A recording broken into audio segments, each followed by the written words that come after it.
All right. Mic check 1 2 1 2. Mic check 1 2 1 2.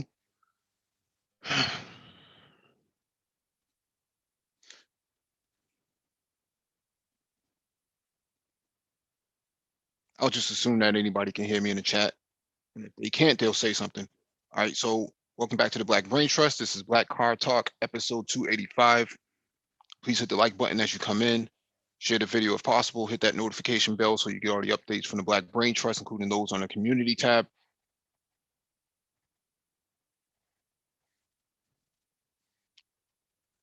And we should get started.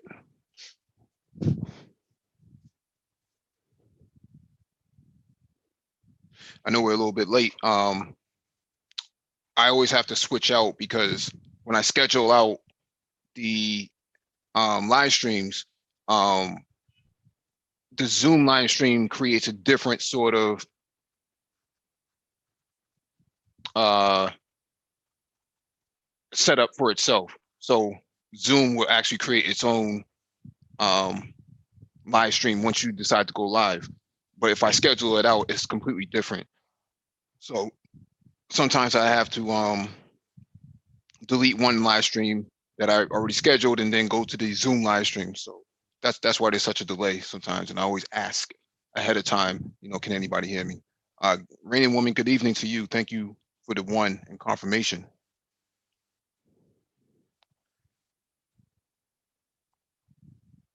I think what happens, there's a lot of teething issues when you go between different platforms: Android, Chrome, OS, Windows, Mac, Linux, whole lot of variety of different sources that need to be taken into consideration. And we're just talking about live streams. So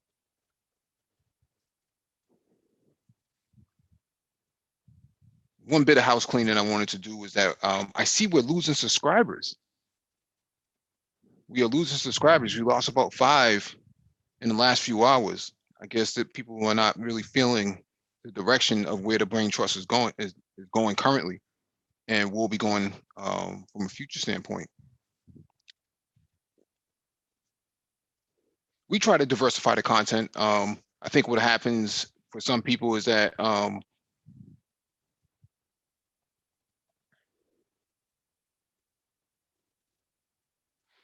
I think what happens with a lot of people is that they get used to one mode of operation, and we have to diversify the content because we understand that there's different people who like different things.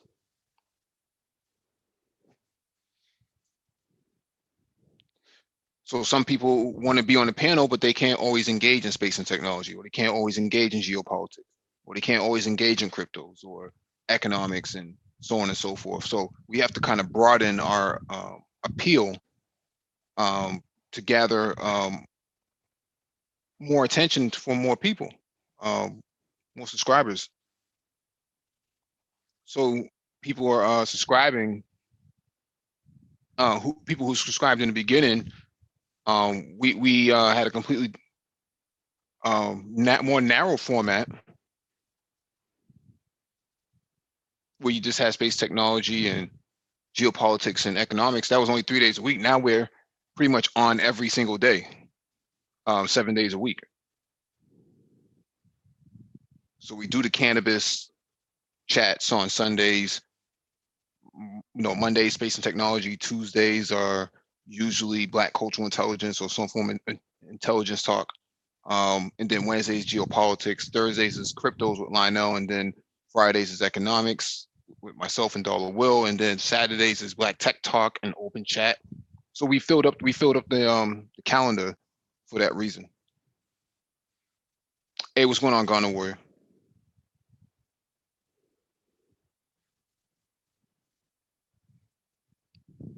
So people unsubscribing, especially at this point, makes me wonder, why did they subscribe in the first place?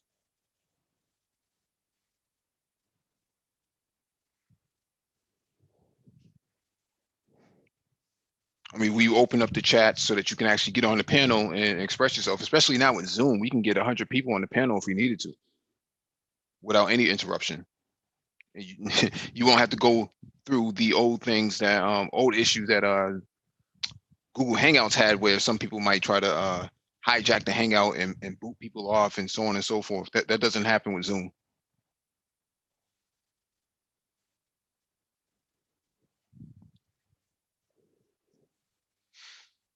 Well, yeah, but other than that, that's the house cleaning.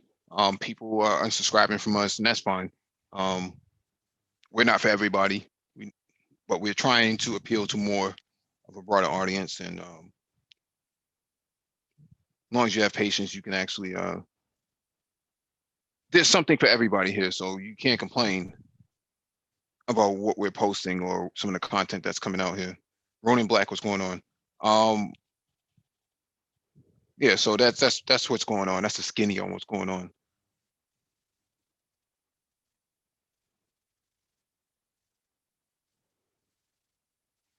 Anyways, tonight's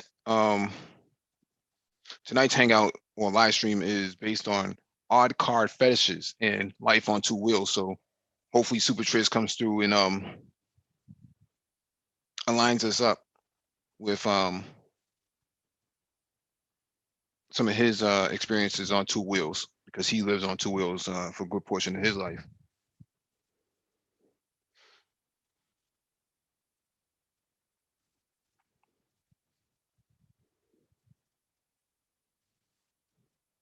So art car fetishes means this, right? There are always these unique cars that came out like back in the day, 60s, 70s, 80s, and especially the 80s. The 80s had some weird cars come out. And a lot of people were ashamed to really admit that they either owned a certain type of car or they liked a certain type of car. Um, and they kind of kept it to themselves. So I think that this should be an interesting discussion, because there's some people out there who go out of their way, man, to restore vehicles or build vehicles back up and hide them in their garages because they're afraid of being judged. Conflictions, what's going on? Me personally, man, I've always been a big fan of the Yugo. So the Yugo was a, um, a vehicle that came out of the Soviet Union back in the 70s and 80s, and very interesting vehicle. It was very simplistic and very basic. It was the Soviet Union's version of the Volkswagen for all intents and purposes. The Volkswagen Beetle was a car for the people, right? That's what Germany built that car for. It was supposed to be an everyday car for everybody. It's supposed to be affordable. Um, Soviet Union came out with the Yugo, and that's how that worked out for them. I think it was built or designed by Fiat at the time, which was in the sphere of influence of the Soviet Union.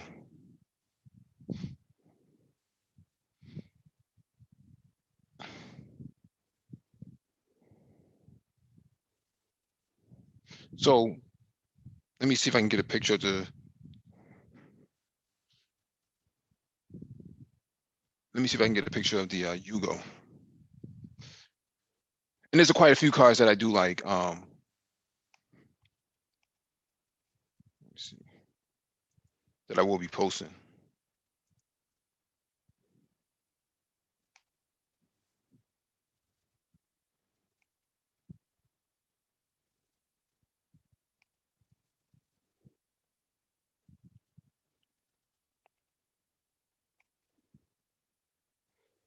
All right, let me share my screen real quick.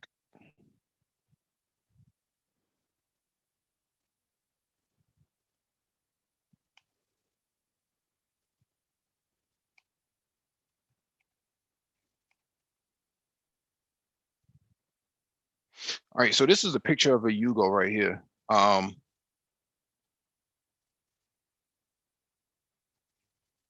going to go into too much of the technicals because I don't think that's really necessary, but the Yugo came in a couple of varieties, sedan and hatchback, but I've always been a big fan of the hatchback. Just the square appeal that it has.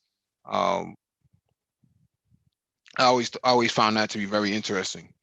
Um, Kind of looks like a Volkswagen kind of did not um, It was very basic, roll down windows. I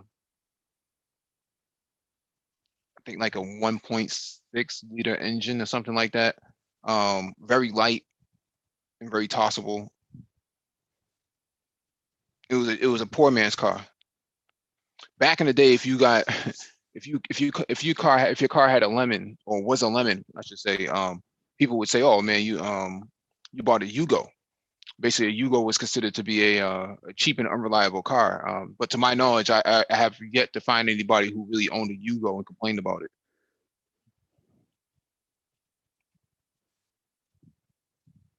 So one day I would like to actually own one of these because they're over. I think they're over 25 years old, so you should be able to bring one into the United States fairly easy.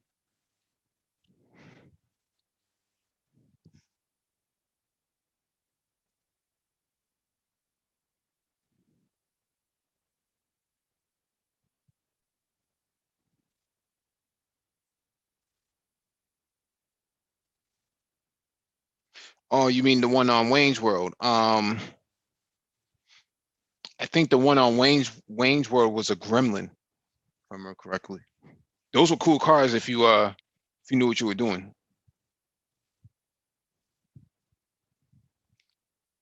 And this is one of them modified.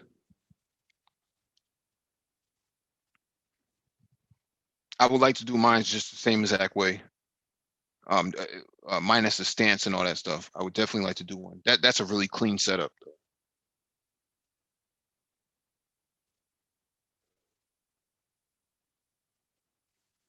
Not really a big fan of stance, but that's really cool. All the little rivets and stuff, all the details to it, and how clean it is. Definitely dope.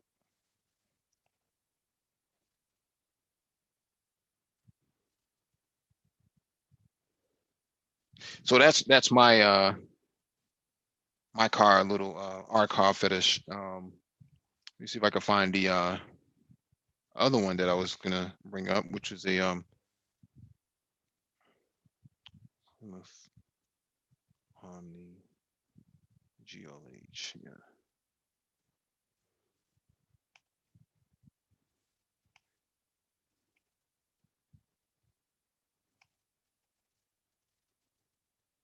If you're gonna join the panel, also raise your hand before you come in so I can acknowledge you and bring you on. So the next car that I had lined up for me was a Plymouth or a Dodge Omni GLH and the GLHS.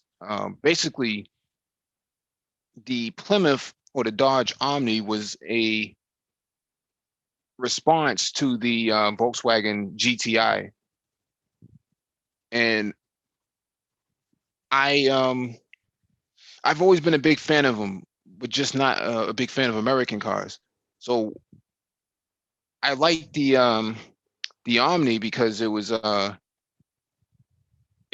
really fast. I don't know if anybody's ever been in one. Those are really fast whips, especially if you got the right tires and stuff like that. For if you had it, set correctly, it was pretty dope car.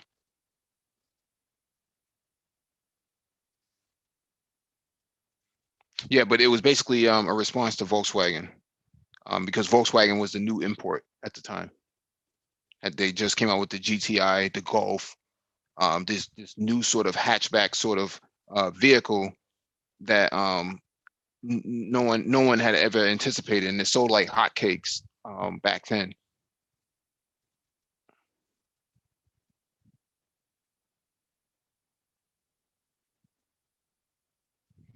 So one of these days, if I could ever find a clean one, man, if I could ever find a clean one, I would definitely get my hands on one. If I had the garage space to do so, I would definitely throw one in my stable.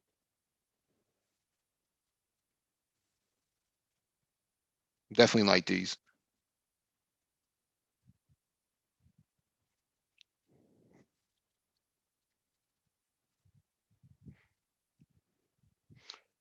Let me throw up my next little car fetish.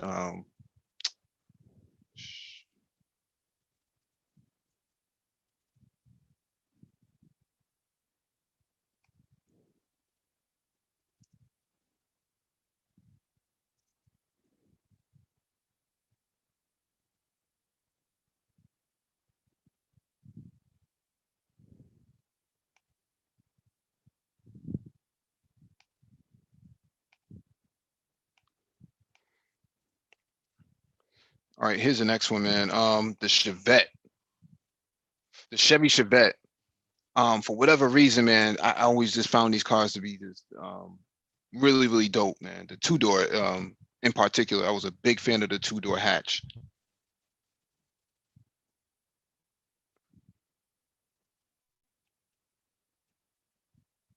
Definitely a big fan of the two-door hatch, man. For whatever reason, I just liked them.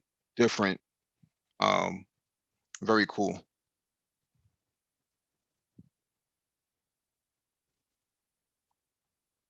I probably wouldn't want to own one, but I always liked them though. Um, always liked them.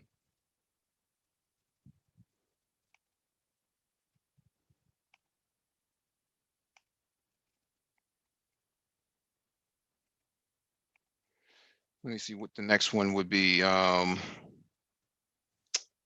The next vehicle for me will probably be this one right here.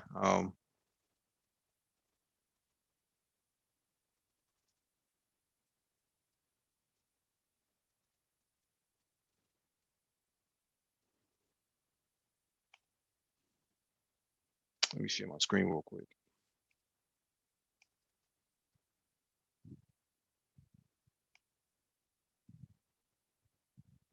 Yeah, man, the Chevy Beretta Z28, Z26.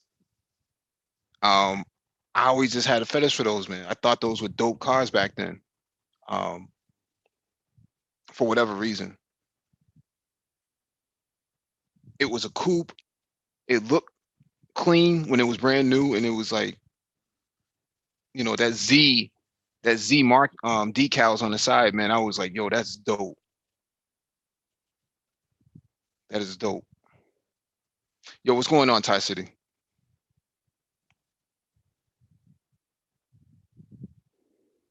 Hello. Hello? Yeah, what's going on, fam? All right. But just chiming in, man. Mm-hmm. You know the that Shelby Daytona was hot in that group of cars too. You mean for Like the the Omni? yeah, Yeah, that, man. that Shelby Daytona. I think that might be a one of the entry level, the cheapest way you're gonna get into a Shelby car. You know what I'm saying? I think they finna skyrocket too. Oh The yeah. Omni turbos, they finna skyrocket. Yeah, you probably wouldn't want to drive one of those. You just kind of hold on to one of those, man. I haven't seen a clean one in a long time. I've only seen like one or two that were clean at Cars and Coffee, but outside of that, I haven't seen one of those on the road in years. Yeah, the thing about cars like that is, they have serious like enthusiasts, Mm-hmm. and yeah, those are like cult classics. Mm-hmm. What's your car fetish? If you don't mind sharing. Mine, it feels just like a straight weird. You know what I like? I like shooting brakes. Yeah, definitely a I don't fan of know it. why I like wagons and shooting brakes. I know one that you would probably be familiar with is the Alfa Romeo GTV6. Yeah, Dope. you you know what I seen the other day, and I was like, damn, that is a nice car. Mm-hmm. And I looked at it. I didn't know what it was. I pulled up to it. It was a Buick, a car Really? called the Tour X. I don't know who designed that car, but man, they knocked it out of the park. It could have been That's a a, one-off. it's a wagon. GM was pretty. They built a lot of vehicles, man. I've heard of their prototypes being sold on the auction block. So you might have seen a prototype. No, no, no, no, no. This is a new car. Oh, a new car. It's a new car. It's a station wagon, and it's not a crossover. It's not nothing weird. It's just a real stylish station wagon. Oh, you know what it is? It's one of those Opals. Those one of those Opals from Europe. Because that's all the Buicks are anyways. They're all just Opals, just rebadged. Yeah, I looked it up and it's like it's got the all-wheel drive. It's got a dual clutch, four-cylinder turbo motor, and it's a Yep. Buick. Mm-hmm. Yeah, but it's nice. But Mm-hmm. like I said, I like the wagons in the touring brakes. Yeah. I mean, in the shooting brakes. Mm-hmm. That's more of my steeds now. Yeah, I'm a big fan of those too. Ronan Black says, "What about the Chevy Vega?" I'm a fan of that too, man. I'm a fan of the Chevy Vega. Definitely like those. Yeah, you was talking about the Yugo earlier. Yeah. If I'm not mistaken, that car only came in white. No, it came in multiple colors. Did it? Yeah, it They came in multiple colors. I think it only had it had one mirror on one side, and it was basic could get. Yeah, it was very stripped down. It was very stripped down, man. I don't Yeah. even think it had a spare tire. But yeah, I mean the car that I'm restoring right now is kind of like out of the box. I'm see if I can find a picture of it. Hmm.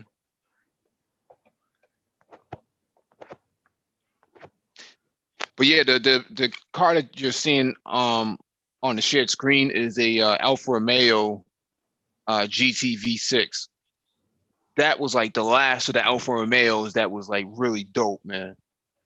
I know people like the sedan, the 180, I think it is, the Alfa Romeo 180, I think it is. Yeah. I forget the series, but I know a lot of people like those last Alfa Romeos that came in, like in 1989, 1990. For me personally, I like the Alfa Romeo GT V6, man. I've been looking for those for a minute on Craigslist. Hard to So find. so this right here is the 200 the 200 SX, the Datsun that I'm restoring. This is when I first got it. That's a 69. It is it's a 77. That's what this one Oh. is, 77. Now this car, it looked exactly like the concept car. Like they didn't even change nothing. They changed the bumpers for the US market, but they pretty much just put it out. This was when Datsun was Datsun. They didn't even know if they were gonna make it in the United States or not before Hmm. they became Nissan. Hmm. Yeah. You know what's sad about Datsun is that they still exist outside of the United States, but they don't do the same exact thing that they used to in the United States. Yeah, I think they got a big Indian market, if I'm not mistaken. Yeah, that's whack, man. I always thought that Nissan should just bring back Datsun in the same way that you know Toyota had Scion. Yeah, that's what they should have did and put all the Z's back underneath it too. Exactly, and brought the value up on the Z's. That would have saved them, because now Nissan is nothing like they were before, man. They kind of like really lost, man. Very contemporary cars and a lot of crossovers and things that don't really jive well with the enthusiasts. So I think Datsun should have been the enthusiast brand, and they can just Because go. Nissan. Oh, hello. Yeah, I think Complex is in a dead zone. Daddy, what you doing? Daddy, what you doing? Was good, fellas. Yo, what's going on, Flex? You got it, man. You got it. Enjoying the conversation so far. I like some of the cars I see so far, man. I got a lot of picks that I would choose for this one, man. Well, car I'm restoring right now, man. 86 Buick Grand National. Oh man, Yeah. the Grand National only came in hardtop, not T-top, right? Came with T-tops too. Some had T-tops, some was hard tops. Yeah, the hard top is more desirable. Some of them had roofs too, moon roofs too. Yeah. Yeah. Yeah. So Yeah. so with the Grand National, are you going all the way back to stock trim, or are you gonna, do you have to modify any pieces to actually make it work? It's stock now. Like it was a running car when I got it. I've had it a long time, man. It's been kind of sitting up where I bring it out like every summer and do a little bit to it and put it back. But yeah, because it adds up really quick, man. But it's pretty much stock now. You know, it runs good. I just put some wheels on it. It's got I got to finish up with the interior or whatever. I have to see if I can find some pics to throw some up on the chat right now. But yeah, man, it gets a lot of attention out here on these streets. That's for sure. Mm-hmm. Yeah, I always like them, man. Yeah. You right about Datsun too, man. It's a lot of car manufacturers that's not here anymore, man. Like I know Lancia is still around, but I don't think they're making sports cars anymore. Peugeot. Pontiac gone. Yeah, Pontiac. Oh man, Pontiac, that killed me, man. It killed me, man. Pontiac being gone, Plymouth gone, crazy. You have any other Yeah, I would say 87 Ford Thunderbird Turbo Coupe. Huh? With the turbocharged engine and manual transmission. That was a really nice car. Very good looking car too, of that same era. That Omni, man, my partner had one of those back in the 90s and back in the late 90s, man. And we were like in high school and stuff, man. That was a phenomenal car. I liked it, that little car. Mm-hmm. Yeah. It's rare. You never see them. I didn't see a lot of them then. You don't see any now. Yeah. The one or two ones I saw at Cars and Coffee, man. I you got to pull teeth just to talk to those cats, man. Like, nah, don't sit on my car. Don't even touch it, man. Yeah. They think it's the gold. The gold. You got that right. Yeah. But yeah, there she goes, man. That's the GNX. Yeah. Yeah, man, the interesting thing about this car, Mike, is it's going up in value so much since I bought it. Like when I bought mine, it was like a barn find. It was starting to go up then because I looked at them all through college, and as soon as I got out of college, I found one and I bought it. And they've gone up a lot since then, man. Like you need probably at least 15 grand to get into one now. A decent one. Yeah, without all the rust and stuff. Yeah, without it being rusted, without it being rough. A rough one will probably still be worth close to 10 if it's running. Mm-hmm. Yep. I remember you could get those for those projects for like $3,000-$4,000, man. Oh yeah. Hey, man, not no more. Not no more. Them days is over. Ty City, what's your opinion on the Grand National? I like the Grand National, but to me, I wasn't trying to do no performance to it. It'd be a good cruiser. It ain't nothing I want to jump into a corner in.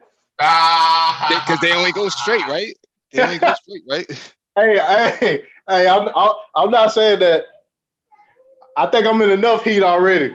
Oh yeah, but because it's not a sports car. No, it is not. It's a muscle car. Yeah. Muscle car. Yeah. Yep. No, I'm messing with you, man. It's not for corners, and it's if you into little sporty cars for cornering, it's not the car for you. Yeah. No, I can dig it. I like those cars, man. I like these. I like the Smokey and the Bandit Trans Ams too. Oh, here we go. Take a hood. Yeah. Ty City letting his in the white boy out. Hey.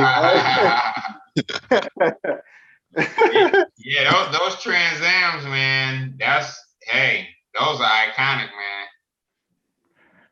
Yeah, I used to have. I lost my Facebook. They won't let me log back into it, but I got all my own. I went through all kind of car phases, man.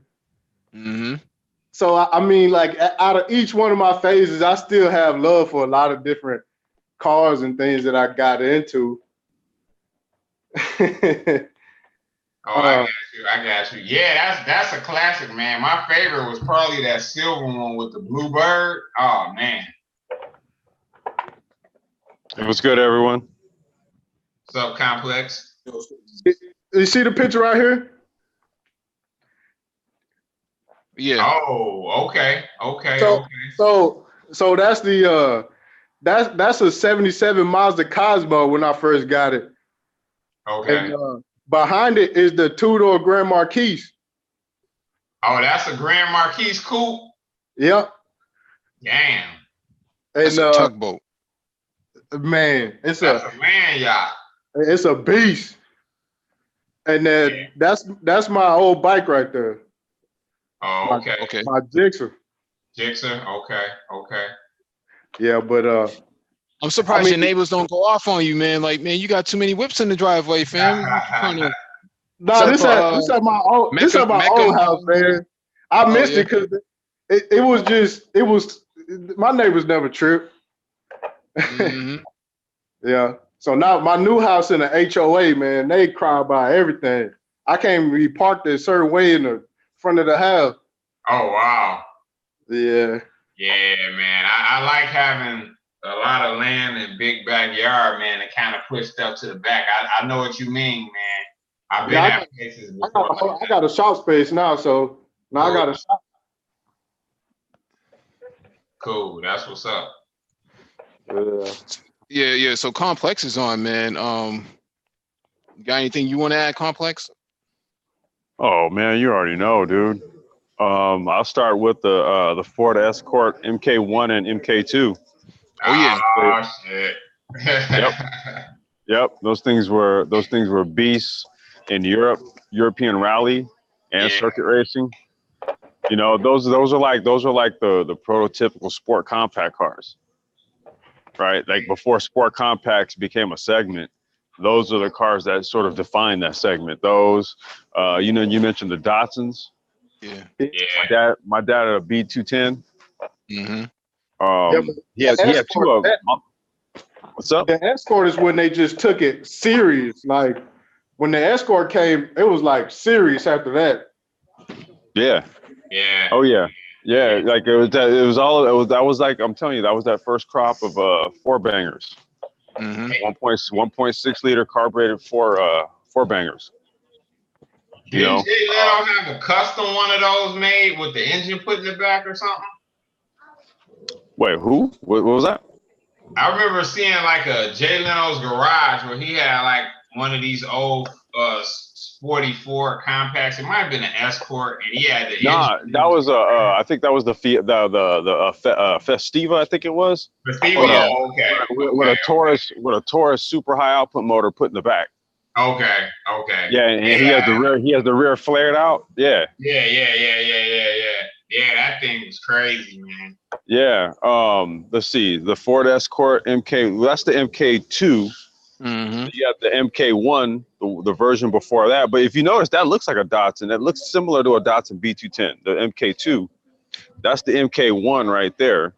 Yeah, I think most cars back in the day all kind of looked alike. They kind of all borrowed from the same canvas, man.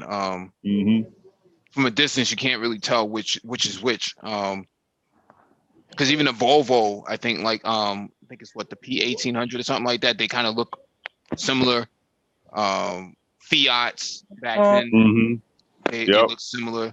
The Yugo kind of looked similar. So there was a lot of swagger jacking going on back then. Oh yeah. Yeah. Then you have the the Mazda Demio. So that was like a little it was kind of like a Festiva. Actually, what it was a Festiva. In a lot of ways, it was a Festiva, but the Mazda Demio in Japan had there was a variant of it that came with a turbocharged cylinder.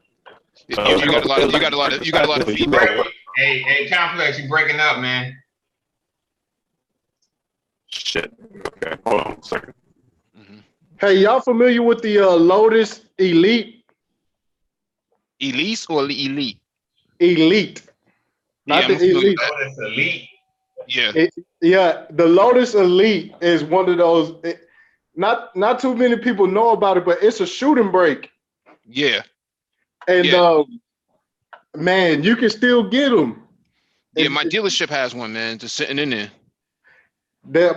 I love it, but it's just got a bad reputation for being ugly. Every car back then was ugly. If you think Ugly, about right. if you really think about like the Lamborghini, Esperata, I think that's how you pronounce Desperado. it. Yeah. Yeah, those were considered to be ugly too, man. And Lamborghini stopped making them, man. They were in a different space. But Lamborghini today would be killing themselves by not taking the V10 and dropping it inside another one, man. They can actually do it right off of the A6 chassis. The A7 chassis, I should say. Sorry, the A7 chassis, or even the Porsche Panamera chassis. They could do the same exact thing, man, and bring it back. There's a lot of things, man. A lot of cars from back then that I would love to get my hands on like this, man. Hey, Yeah. I wouldn't even drive how it. do I sound now? I sound okay? Sound Yeah, good. you good now. You good, man. Okay. No, I'm sorry. I didn't mean to cut in. Go ahead. No, go right ahead. Go right ahead. Oh, I was saying the Mazda Demio. So that was like their version of the Festiva, but you could get it with a turbocharged motor. Mm-hmm. So you could take. I'm trying to remember what motor you could swap into it. Oh, it was the if you had a Mazda 323 GTX, which is another one, Mm-hmm. which was basically it was a 323, the little two-door hatchback, but it was four-wheel drive and turbocharged. Mm-hmm. So you could Homologation. for rally. So you could take the drivetrain, or at the bare minimum, you could just take the motor and throw it in a Demio, or you could take the motor and drivetrain and put it on a Festiva, on a Ford Festiva, and you basically have a Mazda Demio. Because the Ford Festiva was just a Mazda, anyways. Really, That's right? what it was. It was a Demio. Yeah, it was a 121, right? yeah, it was a Demio. Yep. Yeah. Let's see. Yeah. This looks like Ty City's comment right here. Why can't the Lotus Elite get any respect? That sounds like Ty City to me. Probably him posting that type of stuff. Yeah. He probably wrote the article. That's it. Yeah. He wrote that I article. know, huh? Oh man, don't pull up the wall with the body kid, man. Don't do it like that, man. Yeah. He got it lower with the wheels on that Hey, shit. wait. Hey, Mike. What's your problem with stands? It's fun. It's a form over function, man. Yeah. These dudes be Yeah. scraping. They be scraping the underside of the car and shit. It just be looking I saw a dude get stuck on a manhole cover that was misaligned with the street, man. I said, I don't feel sorry for you, man. You should stay right where you are, man. Backing up all this traffic. You know what? I don't like the camber. That's what kills me. Like Yeah. I like when wheels are fitted to the car. Like I like that. Mhm. Yeah, this right here, man. I can't really get with it, man. This is like car porn for like those other cats, man. I'm not a big fan of it, man. That's too much bukkake for me. I'm not a big fan of that, man. That's sexy to me, man. I like trailer queen. This is coming from a cat from Detroit. This is coming from a cat from Detroit. I don't know, man. Right. Dude, I'm from Cali. I don't be feeling that shit. Yeah, and he supposedly listens to Royce the 5'9". So I can't. I can't ride nothing like where it's covering the whole top of the wheel. I can't get down like that. That was a little extreme though, even for my taste. Yeah. Hey, Mike. No, that stand shit is ridiculous, dude. were you gonna say, Lex? Oh, I was gonna say, how about the 2013 Fiat 500 Abarth Cabriolet, man? Oh man, you got a lot of jokes, man. Yeah, why not? Ooh, is that a Pulsar GTIR right there? Yeah, man, that's on my fetish list, man. It's on my fetish list. Is that import only? Yeah. Yeah. You can get them now too. I mean, they passed that mark. That's pretty. Yeah, that's nice, man. That's where everybody was getting their SR20 DETs out of right there. Back in the day when they was dumping them in the Centras, Yeah. they'd get them out of those. Mm-hmm. Yo, the SER is gonna go up in value. The old B13 SER. Mm-hmm. I didn't know that car was what it was. Like that's a sleeper.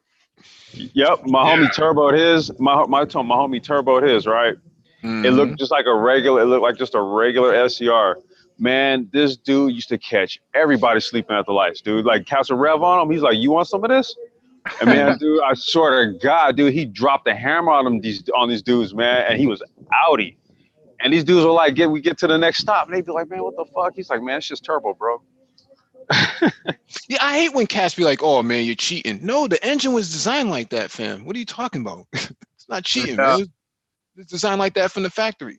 Just because your shit is slow don't mean that I should drop a few gears. Nah, man. My Eagle Talon used to get out of the hole on them boys, man. Mm-hmm. Oh, 2-wheel man. or 4-wheel? 2-wheel or 4-wheel? All-wheel drive, man. All-wheel drive? Oh, you squat on them. Oh, my God. Yeah, man. That was good times, man. You have motherfuckers just like, man, no way. I was like, I just pulled you. Right. Pulled you and kept going, man. Man, look, I remember one time at the street races one night, there was this chick, she had an all-wheel drive Eclipse. Mm-hmm. And it was this dude, he was up there on a Porsche. Oh, man, I can't remember what kind of Porsche he was in. But, man, I swear to God, this dude lost $1,500 to her over the span of like 5 races. Like, she got him on the first race. He was like, fuck that, let's put another 300 up. She got him again. Fuck that, let's get another 300 up. Got him again. I mean, everybody was like, dude, stop. She's getting you off the line, bro. And after he was 1,500 in, he just said, fuck it, and he left, dude.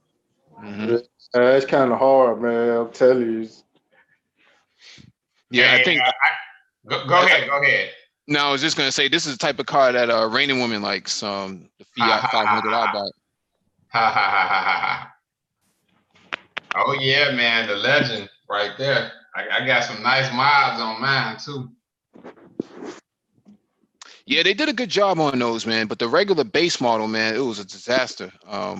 But they're noisy too. They make a lot of noise, man, from the exhaust. Yeah, Really high revved. Yeah, that all of the Abarths got that raspy straight exhaust, man. And it's a racy car, man. I did some chassis races front to back, big sway bar. I got a go pedal, which is like kind of like a boost controller on it. And I got wait. They got a Gucci edition of this car, right? They do. Yep. Damn. Yeah. I got some more stuff on it too, man. It's really nice, man. They don't make a lot of. I mean, the engine's really small. It's like a 1.4. It doesn't make a lot of low end torque, but like the second, third, and fourth gear pulls is something else in that little car, man. Oh yeah, it is. I mean, it basically weighs nothing. You probably weigh like 1/4 of the weight of the vehicle. Yeah, it's like 2,300 pounds. So, I mean, yeah, it's a bad little car, man. Yeah, Ronan in the chat says the MG midget, I think. Yeah, the MG midgets. Yeah. Hey, I got a question for Complex, man, or Tie City, because I know you guys probably know about this. Doug DeMero just dropped a video a few hours ago. It says the Lancia Delta Integrale is the greatest hot hatch ever made. What's your opinion on that? I would say so myself.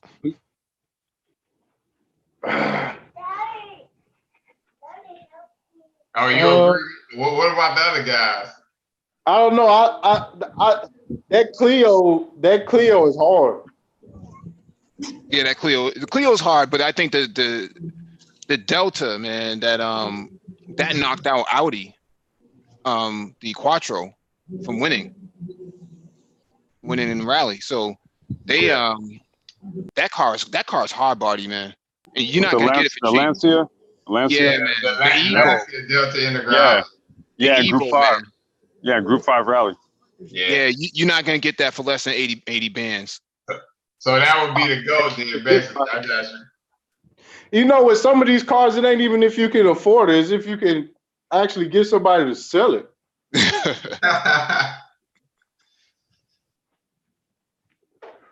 You know, Was MG that made an it. MG right there? Yeah, it's MG midget. You know, perfect for the voice of the everyday brother. Yeah.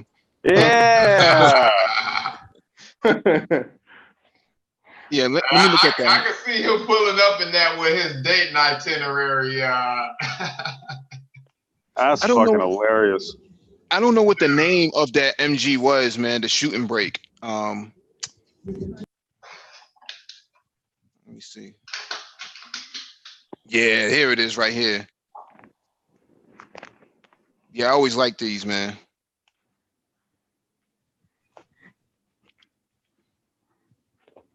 Definitely like those, man. That's definitely gonna go into my stable when I retire. Oh yeah. Yeah, That's that kind of car for sure.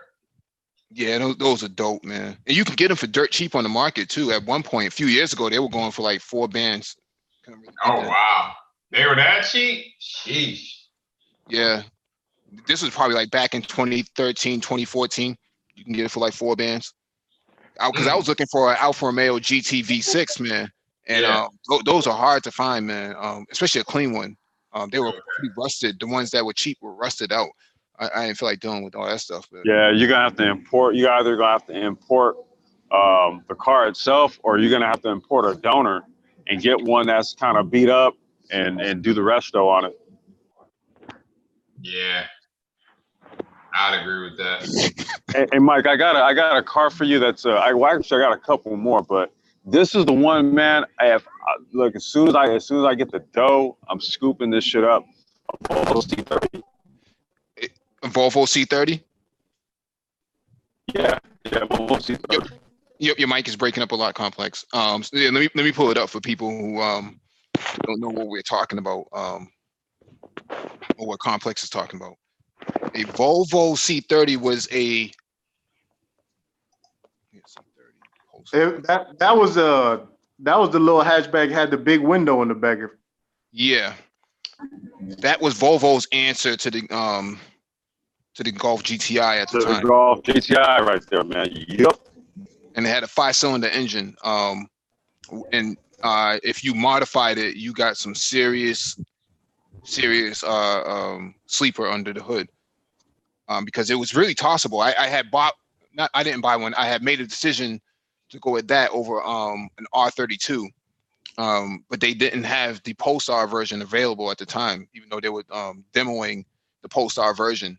They had never came out with it until afterwards. Yeah, that's the one right there, buddy. Mm-hmm. And they raced that at the WTCC for a couple seasons. They ran it over in the Swedish Sprint Car Championship. And they ran some massive camper on the rear end, dude. That car is badass. Yeah, it is definitely. I want one. I could probably get one right now, but these aren't all-wheel drive, are they? no, they're front-wheel drive. No, front-wheel drive. The racing one was all-wheel drive. Oh, okay. No, the one in the WTCC was just front wheel. No, I meant the Polestar one. Polestar made an all-wheel drive. Oh, okay. And they never came out with it. They never came out with it. I had an S60R. My S60R was like it was like what year was that? It was one of the earlier models with the space ball shifter on it. Mm-hmm.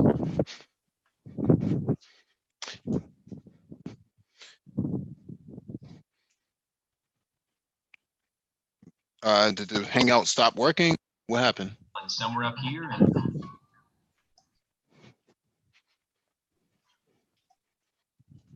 We get hijacked? What happened? Wait, what happened? Hold on, what happened? Hello? Oh, okay. It's Complex that has a lot of feedback, so that's what's happening. Man, I done had all kind of stuff, man. My Starlet was weird to people. I done had like a whole bunch of like little old Corollas. Mhm. I'm picking up a old Corona station wagon this weekend, and yeah, man, like whenever you driving something that's out of the box, people always want to talk to you though. Mhm. Yeah, these were dope, man. Let me throw one up too. That I think was pretty weird.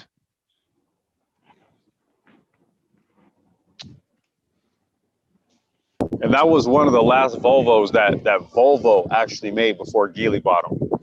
Yep. So those C30s are actually kind of prized right about now, man. They've shot up in value, and this is a car. I think they stopped producing them in 2015. I think it's 2015 or 2016. So some dealerships still have some new models. They're quickly disappearing, and the used market on them, man, it's ridiculous. Yeah, they were That's pretty the reliable. last pure Volvo.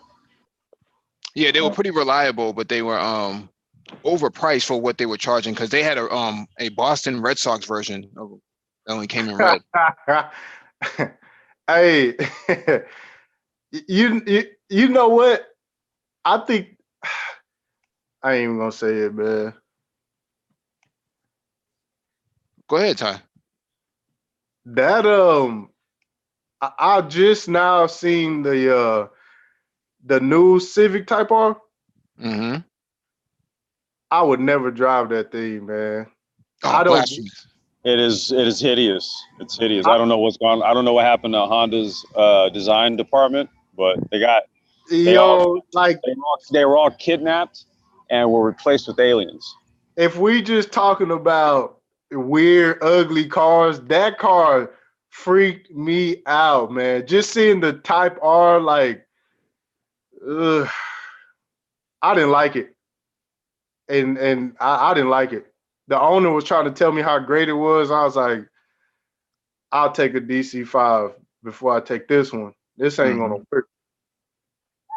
You talking about the newer Type R's, right? Like the new ones. The new one, and the guy told me he was like they don't make a two-door. No, they stopped making the two doors. Anything two Correct. door, they kind of stopped doing that in the market. Yeah, they don't make two doors anymore. I mean, the only thing that's redeemable, I think, is the power plant. Complex, you got a lot of static, man.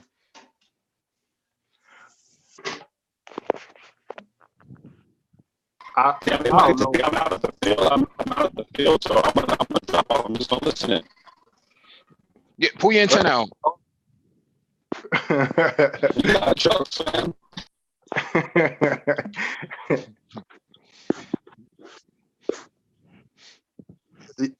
But yeah, I like the Suzuki Swift, man.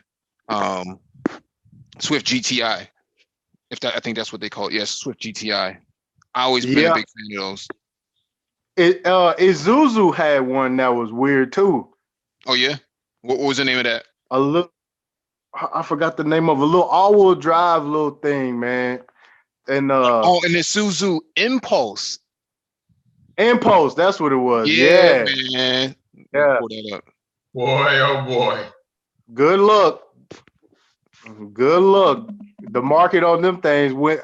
They was going up 5 years ago. They was going up. Mm-hmm. What about the M Coupe? You a fan of those? Oh, the clown shoe. You know what? I like shooting brakes and wagons and hatchbacks, but Mm-hmm. that one didn't do it, bro. Oh, really? Or was it the Z3 or the Z4 that you're referring to? I think it was the first one. Okay, Z3s. Those are Had the iconic, wide, man. had the wide wheels in the back. Mm-hmm. That car did not do it for me, man. I know that's a good investment too right now. I actually like the M Coupe a lot, man. That's I could never fit in one, man. I'm not a shooting brake type guy. Like when I like the Ferrari, like the GT4 Lusso, and I don't like none of that. The Ferrari FF, those I don't like the shooting brakes, but I like that M Coupe. I'm not gonna lie. Mm-hmm. Now, as far as cars that I like, I really like the Corvette Grand Sport from the mid '90s. I think it's probably 1996 when they had that Grand Sport with the blue paint with the white stripe down the middle. Okay, that was like an anniversary edition, I think. Man, that something about that car, man. You know what? I'm gonna tell you a car that people really don't, because it didn't come to America. But I remember playing on Gran Turismo, and I always played with the TVR Griffith 500, and my cousin always get the Dodge Viper, and I always whoop his ass because I get the TVR Griffith. But when I was in Germany in 2005, I was in Karlsruhe, Germany, and I seen a TVR Griffith 500 in real life. Oh yeah. And I didn't realize how small them cars were. That car is about the size of a Miata. Mm-hmm. And it got like 300 some horsepower. Man, I like Aston Martins, but most British cars, they just weird me out, man. I love British cars, man. I can't get enough of looking at those. Well, I mean, if you want a weird British car, look at the TVR. If you could look up the TVR Seguiris. I thought it was Sagittarius. And then in the TVR Cerberus Speed 12. Those cars was just off the. And matter of fact, the TVR Speed 12, that car was like, I think it was like 2,600 pounds, and it was like 800 horsepower. And this was like back in the early 2000s. Mm-hmm. Yo, would any of y'all drive an Ariel Atom? I would drive an Ariel Atom. I would drive a Caparo T1. I would drive a BAC mono. Like any of those type of cars, I drive all of them. Hey, see, I kind of dig those kind of cars, like the Super Sevens. Check and look up the Tramontana. Is it Tramontana F1? The one with the V12 is the Tramontana. The Tramontana F1. I can't remember how to spell it. And then the Caparo T1. Those is the cars I would sell a kidney for. and then one more, the LeBlanc Mirabeau. The only car I'm selling the kidney for is an F40. Hey, Ty City, how about that Bach Mono and the Tandem Invader, man? Those would be pretty badass too. Yeah. I like you know the wait. Are we talking about ugly cars? Would y'all drive a Prowler? Yeah, I would. Got a dude down the street that has one too. And Man, the Chevy SSR pickup. I wouldn't drive the SSR, but the Plymouth Prowler. The first thing I'm doing is I'm putting the LS swap in that motherfucker, because I can't do that little 6-cylinder. I wouldn't be caught dead in that shit, man. Oh, you ain't no real car enthusiast, Ty City. Hell nah. Cut it out. Hell nah. Ty City. Let me tell you. Hell nah. I seen a Prowler in Houston, right? I'm not buying it, fam. And then the dude had took off the front bumper. I'm not going. No, I'm telling you, when you take off that front bumper, that Plymouth Prowler go hard. Mm-hmm. I'm telling you. Hell nah. Nah, I ain't going, bro. I thought that, you know what? I thought that car was ugly when I seen Cash Money and them have them back in the day where everybody thought they were tight. Yeah, wobbly. That was just it. Everybody get your roll on. They're doing a donut in that ugly ass car. It didn't have enough power to do a donut. Man, no, they had water on the ground. Oh, whoa, that makes sense, you know. Hey. You a silly cat, man. Hey, you know what? That wasn't water. That was butter. I don't know what it was. It probably dish detergent. You know, the dude from the Straight Pipes on YouTube, man. That car show, the Straight Pipes. He just bought a Prowler. I don't know why, man. He got a fetish, man. He got a car fetish too. I wouldn't be surprised if he's probably in the chat right now. I don't know why. Hey, Mike, see if you can find a Prowler without the front bumper. Without the front bumper? There's one right there, that purple one right there. Yeah. Click on that one. I can't see that. See, I'm telling you that I fuck with that, man. There's What? still prowlers on the. Hey, time out. Hey, that all black bitch kind of hard, bro. Mm-hmm. They're gone. The only problem is that you can only do an LF swap because the engine bay is so small on those things. Man, it's still Cruella de Vil. It's kind of Cruella de Villiers for me, man. Tybee on some timey stuff, man. He be some timey, man. That's Nah, why his man. name is Ty. That's why his name is Ty. Cause I he be ain't some going, timey. man. Hey, I ain't going, man. Y'all. This is the same No, cat no, that no. rides around in all types of old Datsuns and then turn his nose up to that. You real snob, man. Hey, that's me, man. I got real fetish. I got real car fetish. Man, you know what? I'm gonna show you something. Okay. Let me see if I can pull this up, man. Hey, Nagone, man, you're dropping a lot of bars, man. Your connection's kind of bad.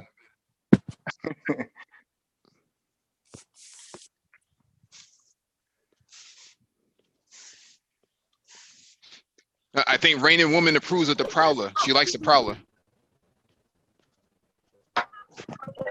Oh, what? Because the woman got taste. This is just mine. I'm a mechanic, so I came from LA to launch them up here. Hey, Complex, you got a lot of static and feedback, bro. A Complex, what you can do is you can call back from the number that's in the Zoom. Hey, Complex got Boost Mobile. He got Complex got Puerto Rican Boost Mobile.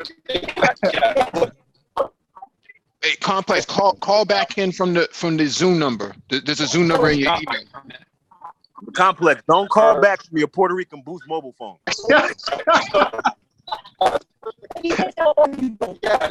Downtown and just kind of scoot around. You're riding for a few minutes and you'll park it, you'll close it out, you'll charge a couple bucks, and then how fast is the all these things? Well, we have to speed limits like 50. Oh man, my ears. Hey, we're back. Yeah. But yeah, one of y'all was gonna share the screen and show something. Yeah, I'm going through my pictures and stuff right now, man. I'm finna show y'all the how I don't have a particular taste at all. I know I'm random. Mm-hmm. See.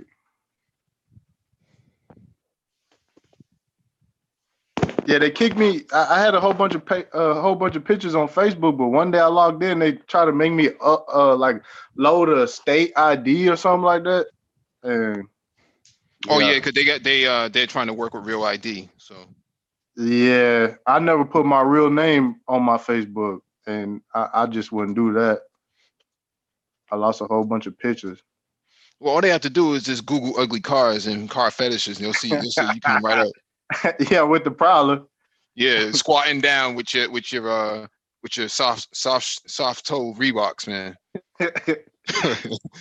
Yo, I'm finna. Hey. Oh man, y'all lucky, man. Y'all lucky, man. I'm trying to. Oh man, you should have, man. Say. Neon Eyes, how you doing? Yo, imagine, but you know what, man? Imagine like me, right? If when I used to meet women, I would just pull up on them in just the most oddest car, and they just be laughing when I come to scoop them up. Mm-hmm. It's always been like that. Oh man, what is that thing?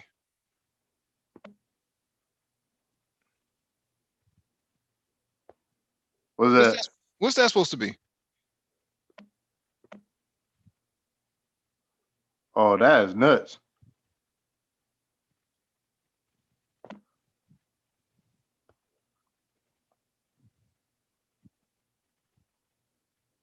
Good luck.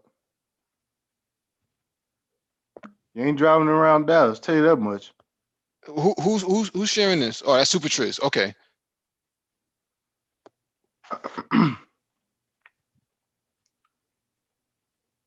Yeah, Super Triz, he goes a little bit off the rails sometimes with, Some of his, I got knocked off before, but I was just wondering, are Prowlers still around? you can still buy a Prowler on the market, man. They gone up in price though. I remember at one point you can get a Prowler for like maybe 15 bands. Now they're talking 40, 50 bands for a Prowler, a clean one. Yeah, they were Why? rare cars. I didn't see hardly anyone who had them. But they were unreliable too because the transmission was trash. I mean, yeah, the car looked like some bullshit. That was the thing. It just looked like it wouldn't be any good. But Yeah, tell him to go. Hey, I didn't know anyone about. That car that I was sharing earlier was a T1 Caparo. That's it's a V12 car that they actually made. They actually produced. It's not like just some concept. They made several models. They actually tested it. It was basically it was like the best performing car that they had ever tested on. I think it was it Top Gear with Jeremy Clarkson? Okay. Yeah, so it was the best. It was by far the best performing car they ever tested. The only problem is that it's basically a race car, so it's like a punishing ride and all that kind of stuff. But shit, I sell a kidney for that car. I was gonna say it looked like a track car. Yeah, I knew you would like it, Complex. Yeah, it doesn't look street legal. Oh, it's street legal. It's street legal too. Mm-hmm. Yeah, it's like a Radical. You ever seen those? They're like the street legal track cars. Yeah, I seen a Radical too. Yeah, but that Radical comes in a V8. That particular car is actually a V12. I think it's like is it a 3-liter V12? And I think the red line on it is like 10,000 RPM, something crazy. Good Lord.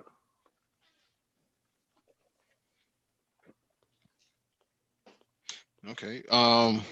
Nagone, what's going on, baby?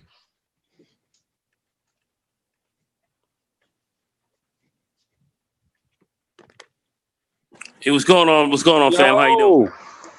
What's going on, y'all? Yo.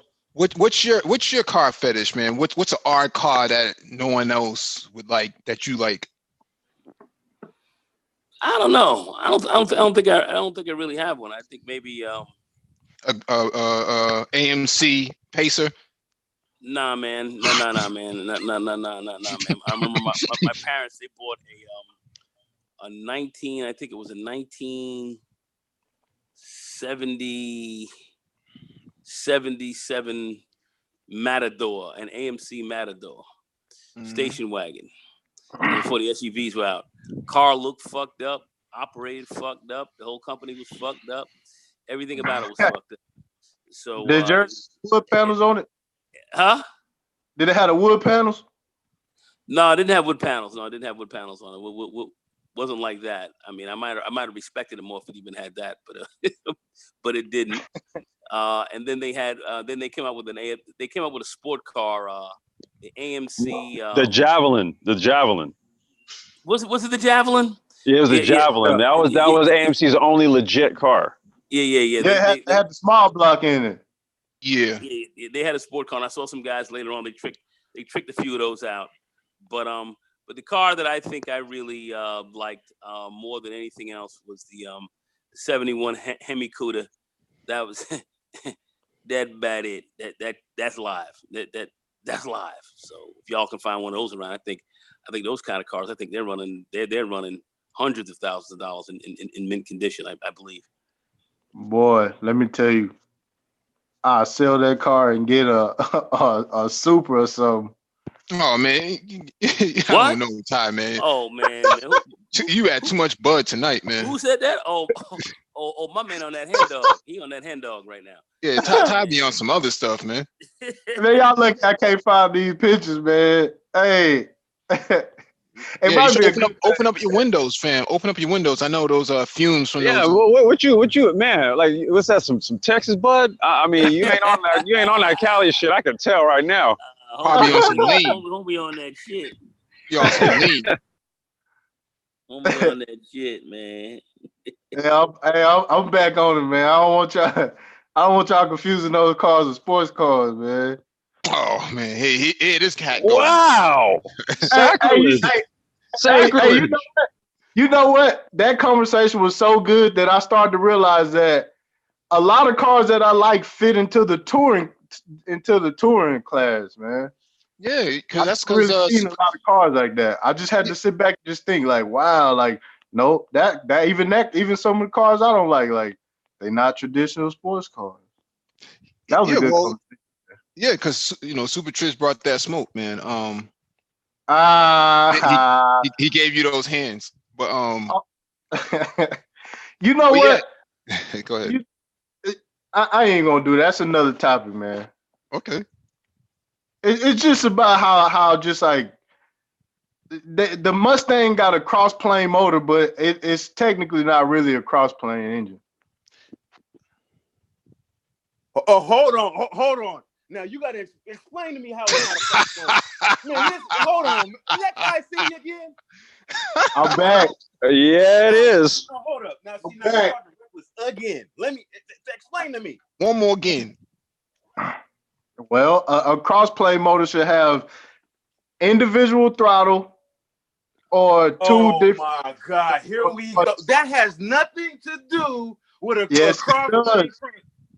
No, It's got a cross. Hey, it's got a cross plane crank. They did market that. Oh, okay. So now we back to emotions again. Man, I'm just saying. See, we back. Hey, See, we hey, back hey, to you emotions. know what? Hey, You're hey. a Mustang hater, ain't you? You a Mustang hater. No. You got a cross plane bottom end. That's all. So you're admitting that it is in fact the cross plane crank. It does Well, fire. hold on. So you stuttering now. Are we admitting that it's the cross plane crank? Just tell me yes or no. The firing order. Oh, Jesus. You hear me? The engine. That's why the intake manifold looked like how it looked, because Okay. So it's not even functioning as a cross. They put a cross plane crank in it, but they didn't put a cross plane intake setup on it. okay. So are you saying is a R1 a cross plane crank? The R1 has individual throttles also. It doesn't share a plenum. But is a R1 a cross plane crank? It's the whole design is cross plane, yes. Okay, and so why is Mustang, a R1 a cross plane crank and a Mustang GT 350 is not? Listen, I don't want to hear about no intake. Well, that's what makes a cross plane work how it's supposed to work. Mm-hmm. This is turning into an iconic. Super Trish don't want to hear nothing about engineering. No, I don't want to hear nothing about emotional arguments. Well, I'm just saying they already packaged it as a sports car. They might the Mustang hater. A bottom crank, a half of a half cross plane motor. You can't have Wait, a half. Trish, you were the one. You was the one that was. You're anti-rotary, right? Hell yeah. Oh hell, let me mute. Yeah, you know what time it is. Yeah. Yeah. Listen. I will argue against rotary engines all day. I don't know why. I don't know why. That's foolish. Hey, let me tell you, the rotary engine is what it is. It's exactly what it is. That cross plane motor that Ford marketed is not exactly what they say it is. Hey, what about the 1970 AMC Rebel machine? That's a dope one. Yeah, I like that Matador too. Yeah, the Matador looked weird, but it's definitely one. It fits into the odd car fetishes. So that's a good pick. Yeah. I mean, like I said, my folks had the station wagon, man. That car looked like some bullshit, though. I thought it looked like some had that real funky looking front end. Yeah. I don't know, man. It was a funky looking car, and the car was like, I don't know. I called it, kind of like, demolition derby, man. That car was falling apart. That car was some bullshit. It really was. It was not a good car, man. So the AMC, I understand why they went out of business. Yeah, they had some ugly cars, man. That I say that Javelin and that Rebel machine was probably the height of AMC in my opinion. Yeah, I mean the Javelin looked pretty good from the rear end. You put the nice big fat slicks on and all that. That car looked real. It looked mean, but I know some guys tricked them out a little bit. Yeah. But I just didn't see him running against the big boys. I didn't see him No, running against, I don't think. Yes. No, they the didn't. Cooters and the Challengers and all that. I ain't seen him doing. No, they didn't have a competitive motor out to the top. They had some stuff that could probably compete with like the mid-level stuff that was out then, but like the LS6 454 and the Buick 455 high output stage 3 and stage 2, they didn't have exactly. They I think the Trans Am, what were they running? The SD 455 as Super Duty, yeah. I think but that 426 Hemi was pissing on everybody's heads. And I know a lot of guys didn't like that. But that's that 426. They had that shit rated at 425 horsepower, and people laughed. That shit was a joke. It was like, okay, you playing, right? That car was putting about 5'10" to the rear wheels. They said the 440 with the 6-pack could stay with it to about 80 though. I don't know, that 426, when you started getting high up in the gear range, it was too live. and they ended up having to just shut it down because the car was, it was basically, it was a quarter miler, that they were, putting on the road, to drive around. It was man, that Javelin is. That's kind of what wow. they were doing with the That's kind of what they're doing with the Demon right now. The Demon that they put out there for a while. That's kind of it was basically a race car, but basically a race car, but. Those 426 Hemi Cooters and all that. Come on, man. Those cars were just, you couldn't fuck with them, B. And the Hemi was the most iconic muscle car motor, man, in the best muscle car era ever.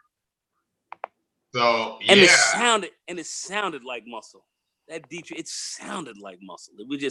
It just sounded like a muscle car. Just had that sound. Just had that sound. It was like, Yeah, the idle is always off. It never really had any.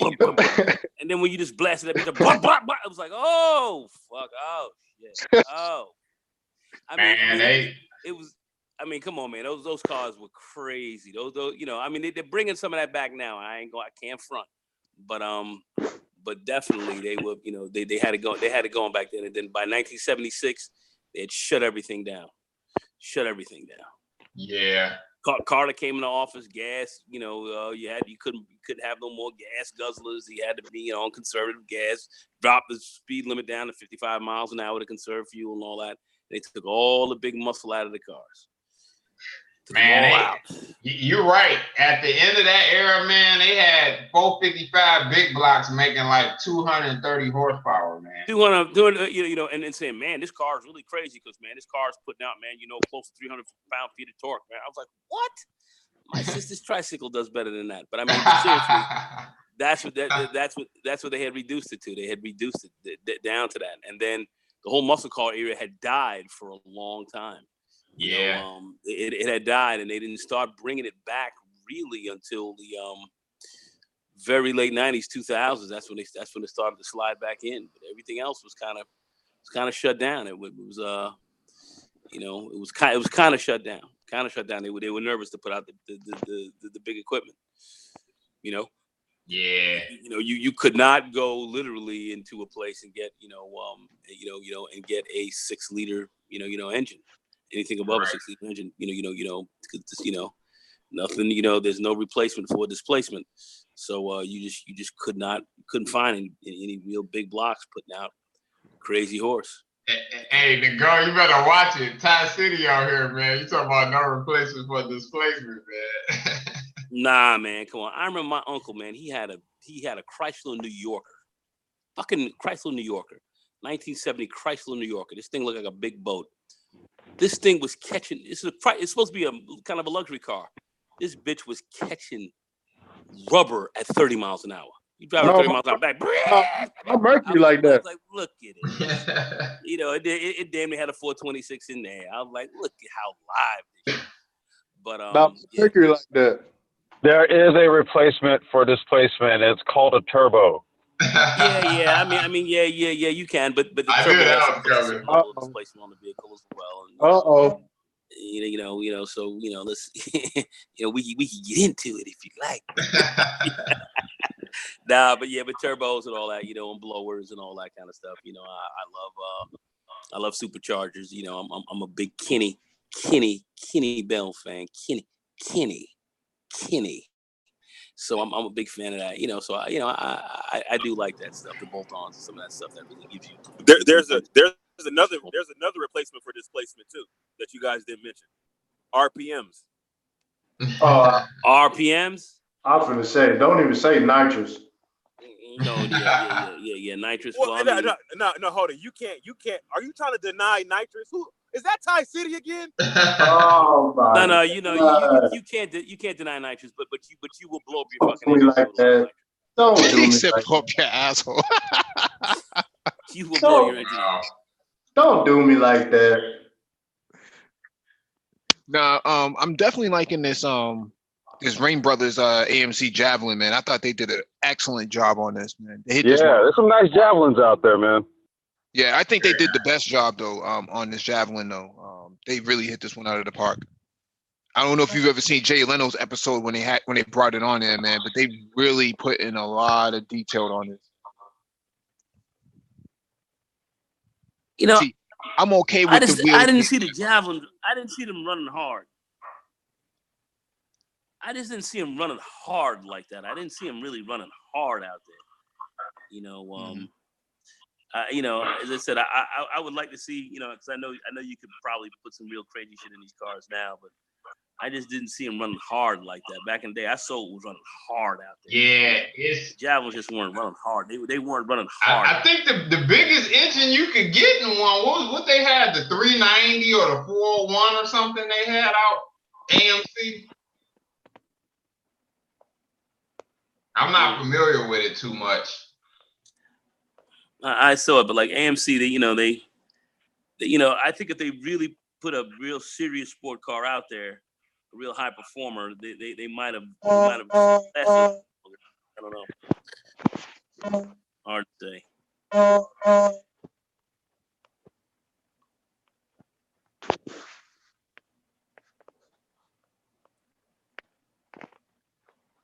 Yeah, it's the newer builds on these Javelins, because now that they're coming out with all these pro touring components for old muscle cars, they're like modernizing the suspension and putting in fuel injected power plants and stuff like that. So you can leverage a lot of modern technology and engineering for cars that were actually designed 30, 40 years ago and stuff, So it's like now, like that build that Mike just showed. I watched a YouTube series of, I think it's another Javelin that's being built that I've been following as well. And they're doing the whole they're kitting it out as a pro tour. Yep. So, these things they look dope, man. I think another, I'm trying to remember the dude's name. It was a Trans Am that he built, but this thing was just insane. It was all the latest, greatest in technology. It's like you just take the shell of a car and you put everything modern into it, and it's just like a whole new take on the car's original design. Yeah, I think I've seen that one, and I think that Trans Am is putting out something like 600 horse or something like that. It's putting out something crazy. Yeah. I mean, I've seen people, retro, have these retro cars and really do a lot with them. I just kind of like the cars that the DNA was so strong when they came off the showroom, when they came out of the factory. You could damn near, just take that car to the track and run it, and that's what I always loved, and that's what I always loved about the Dodge boys, the Chrysler crew, and all that. I thought they were very true to that, back in the day. That's why I always stuck with it. One of the most fun cars I ever had, even though it was a big, heavy car, was my Chrysler 300 SRT8. That SRT8, man, that shit for a 4-door car. It wasn't a sports car. You ain't call it a sports car. It was 4 doors, But I fucked a lot of people up with that thing. Fucked a lot of folks up with it. You know. Hey, Mike. Yes, sir. Let me see if it'll pop up. I'll stop sharing my screen. Oh shit. What's that? That's me when I was 16, 17. I thought that was from 2018. Nah, hell no. After that, that was last week. That's a 70 Coupe de Ville. Oh man. I see you in love with the yachts, man. Yo. Yeah. That reminds me of my uncle's. He had that big giant boat, that New Yorker. That was a boat. That was a boat. Had a lot of power, but that was a boat. How many dead hookers? How many dead hookers did you fit in the trunk? Man, that car was so big. It had that car had a 472 in it. Wow. Yeah, that's a big car, man. You could put half of India up in there. Yeah. That's what I'm saying. So it's like a weird thing for me. Like I always have a big boat. I have all these Japanese cars, but I always have a big boat. That was a land yacht. That was back when Cadillac was Cadillac, man. That Cadillac got all the women back in the day. Yeah, I think they made one. Yeah, I think they made one called the Bretton Woods or something like that. Some guy Bretton Woods.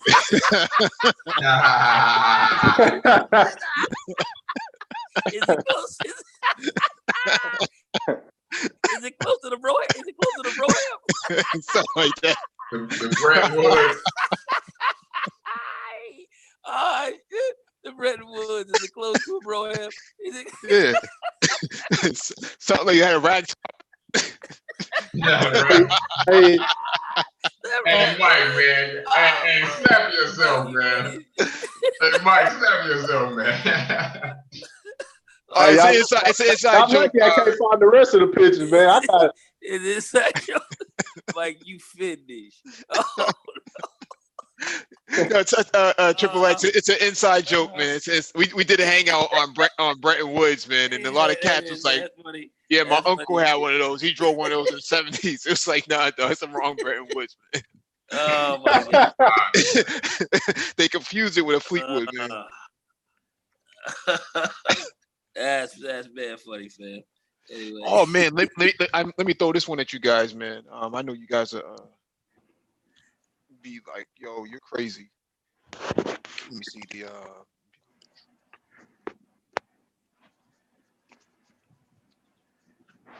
oh man, here it is right here.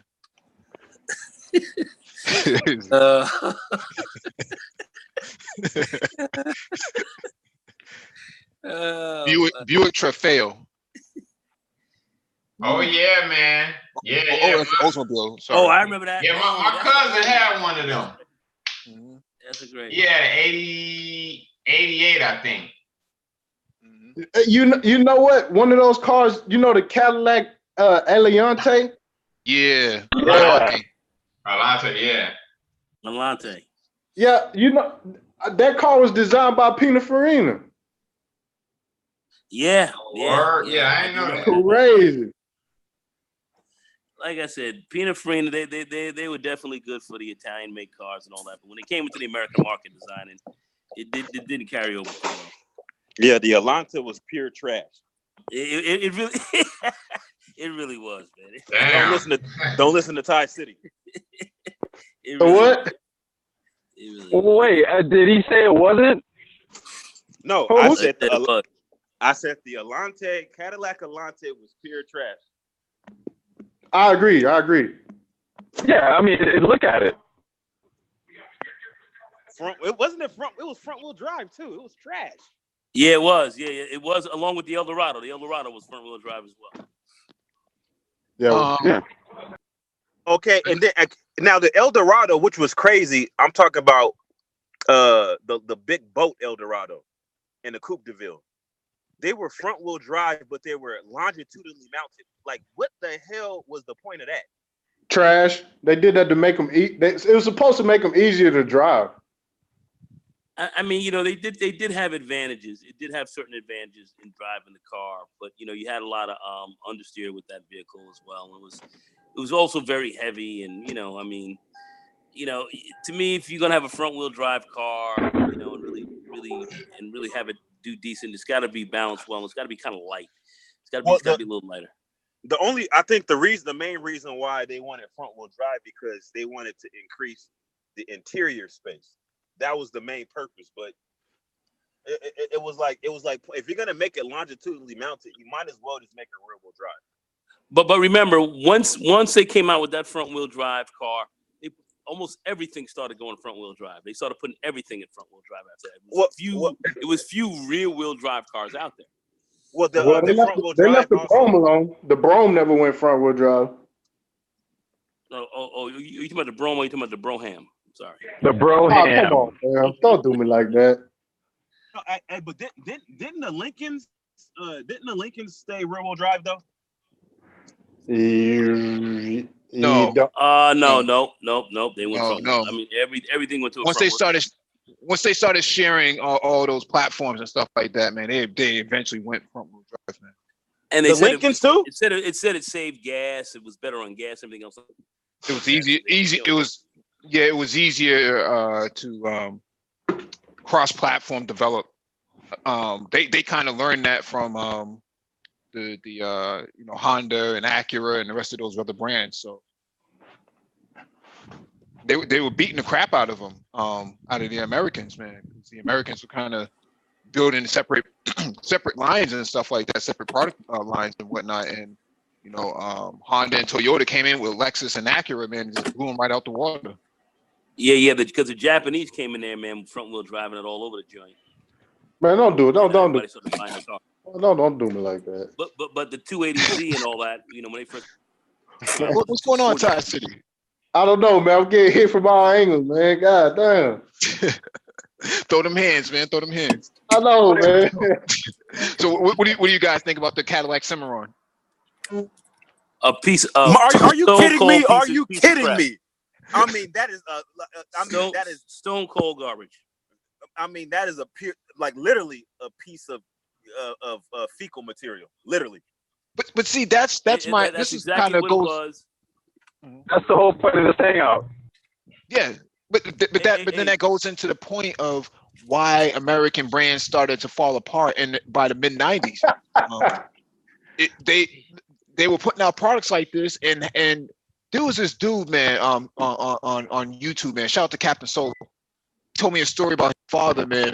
He would buy a Cadillac over like another GM product, and like, oh, Cadillac had better windows or something like that.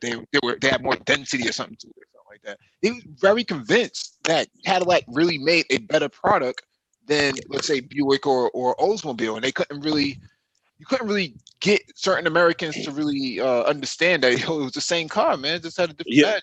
You know who that is? That's my dad exactly. My dad. Yeah. Those are the older cats.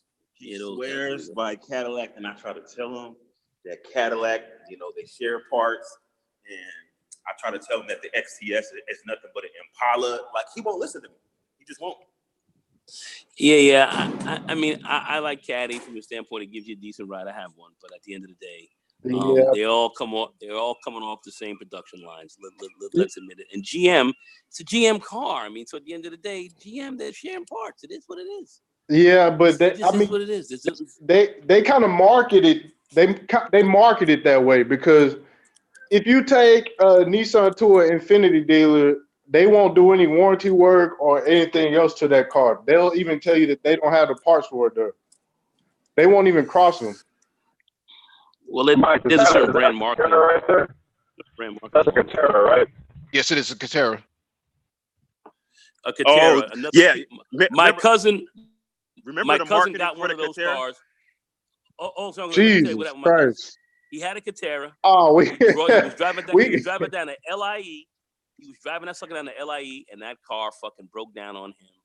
And he was making about 40 miles from home. And the car broke down on him. And then when he got it fixed, it broke down about 2 weeks later.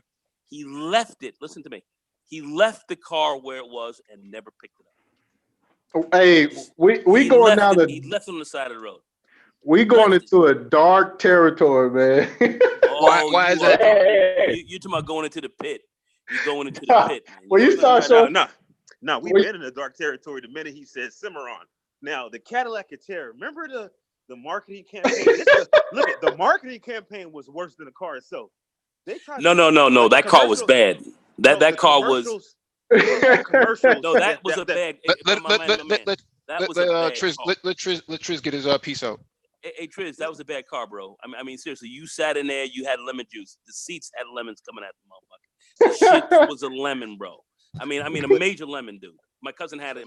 He left his car on the side of the road. Left it.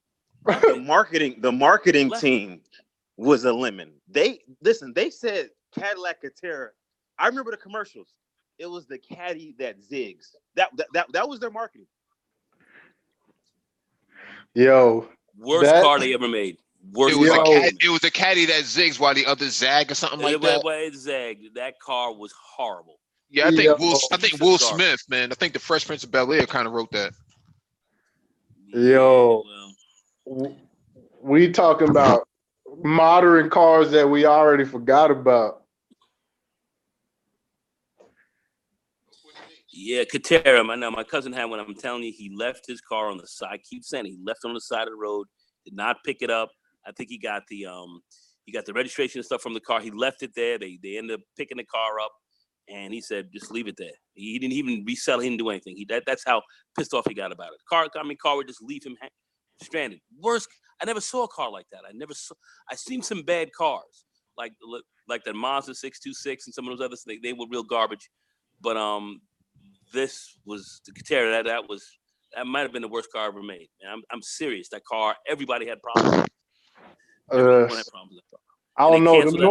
Them North Star Cadillacs pretty bad. Maybe so, but the Catera, I'm telling you, that car was that car had a lot of people tight. And Cadillac got rid of it. They just canceled it after about a year or so. They just got rid of that car. They canceled it. But I think the North Star Cadillacs were worse because they consistently had. Was it the gaskets? What was the issue with the North Star Cadillacs? It was the head gaskets, man. The head gaskets were going on, man. That's bad. They would go after like 50,000 miles. That's terrible. That's terrible. Head gasket means your engine's gone. You finished. You're done. Yeah. They would think on the road, overheating, blown heads with like 55,000 miles on them. And I think mechanic yourself. Yeah. Well, even if you're a mechanic yourself, it was like an actual flaw in the engineering. So it was it was like an engineering issue. Yeah. Well, that if you fix it, you have to keep fixing it over and over again. Yeah. Terrible car. A lot of but I just remember the Catera. My cousin, when he got left out in the LI and he called me up, and we had to go all the way out there to get him. I mean, he was ready. If he had a gun on him, he would have shot. You ever see people come up? He would have shot the car. He would have shot his car. He would have shot. No, he would have emptied the clip in the car. That's what he would have. Yeah, man, for real. Yo, for real, serious. But I mean, when we talk about ugly cars, you get stuff like the PT Cruiser and HHR. People that little era right there with Dodge, man, hell no. Hey Mike, can you bring up a picture of a Ford Tempo? I got a story about my homies that broke down on us. We were leaving school one day. I love Tempos, man. Yo, I got a story about a Tempo too, man. Holy shit, really? I wonder if it's the same thing, dude. We were coming home from school, and we were gonna go head over to this pizza spot, and we were going down this road, and man, all of a sudden the front of the car just jumped up in the air, and we were like, dude, did you run over something? And man, we got out of the car. I shit you not, bro. Like the two front wheels were facing inward. What? So that shit came in. What? It was the most bizarre thing I'd ever experienced in a car, dude. The front of the car shot up in the air, and when we landed, he stopped. and we all got out, and we're like, what the fuck? And then the two front wheels are facing inward. Hey, Complex, if you can call back in through the number rather than join the panel, man, that might make your connection a lot better. Wow, there's a dial-in number that you can call into. Okay. Complex Design got Straight Talk Wireless from Walmart. Obama phone. Obama phone. Yeah, I don't know. Cars. I don't know. I've had problems with cars, but hold up. You know, hey, Mike. I love you like a brother, but you on your own with the Ford Tempo. That car is ugly. Ford Tempo. Oh my gosh, you guys. Yo, that's we guys are really digging deep. Hey, we going to a dark space.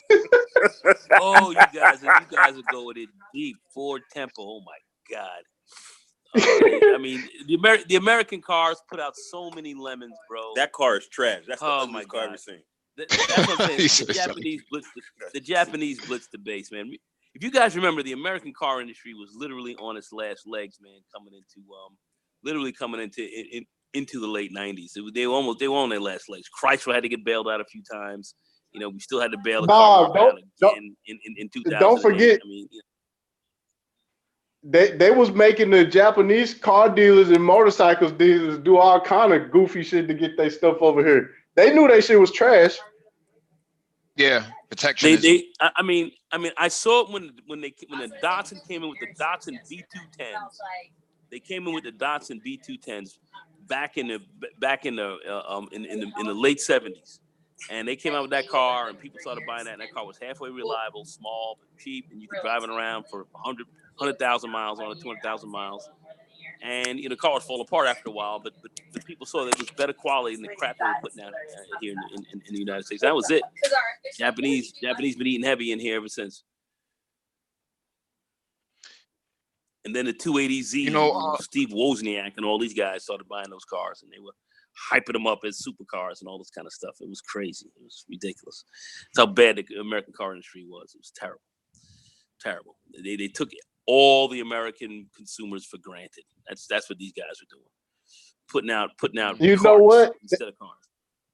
They was trying to team up because Mitsubishi and Dodge, they started when they came up with the Challenger? Cross marketing. Well, yeah, the Conquest, Ariane, and a few of the trucks. They had the Mighty Max, and then they had the D50. They was trying to kind of blend in on them, but I don't know, just people didn't trust them after they put so much trash out. No, and they shouldn't have been. Yeah, Toyota was working with. They were garbage. Yeah, Toyota was working with GM very closely on electric vehicles and stuff like that back in the 80s. Ford and Mazda. Yeah. So the American car companies tried to play racketeering game against the foreign brands, man. The Germans weren't going for that, man. The Germans did not go for it. I mean, the Germans actually did do something with Ford. They put out a German car. I'm forgetting the name of the car. It was actually a pretty decent vehicle. I am forgetting the name. Ford had done a deal with Mike. You got to pull it up. Take a look at Ford. What is the name of that car? Oh my God, I can't remember the name of it. But they had come out with a Ford. It was it was under the it was a Mercury. It was under the Mercury label. Guys, I'm forgetting the name of the vehicle, but they actually did. Was it a sports car? It was sporty. It was a sporty car. See, because remember, Ford had came with the Probe, which was a Mazda 626. Yeah. Then they did Mercury. They had a Mercury. Oh, Mercur. The Mercur. That's it. That's it. Oh yeah. Okay. Yeah. Yeah. MEK. You are so. Yeah. The Mustang. Yeah. The Mercur. That was the Ford German combine right there. and it was an okay car, I guess. It was okay, but America was Yeah, I trying like. to put. Trying to Go ahead, put finish. guns Go ahead, to, finish. yeah, no, I said America was trying to put guns to everyone's heads, to save themselves. But no, that's what they were trying to do, man. They would like putting a metaphorical gun to your head to bring it in. No, they tried to.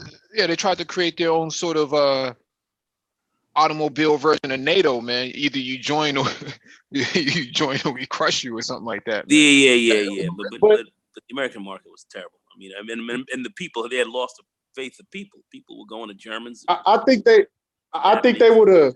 I think they would have fared better if they would have just let them compete. But now you over here and you got Dodge with Mitsubishi's on the same lot. You pretty much gave the trust over that people had in American cars.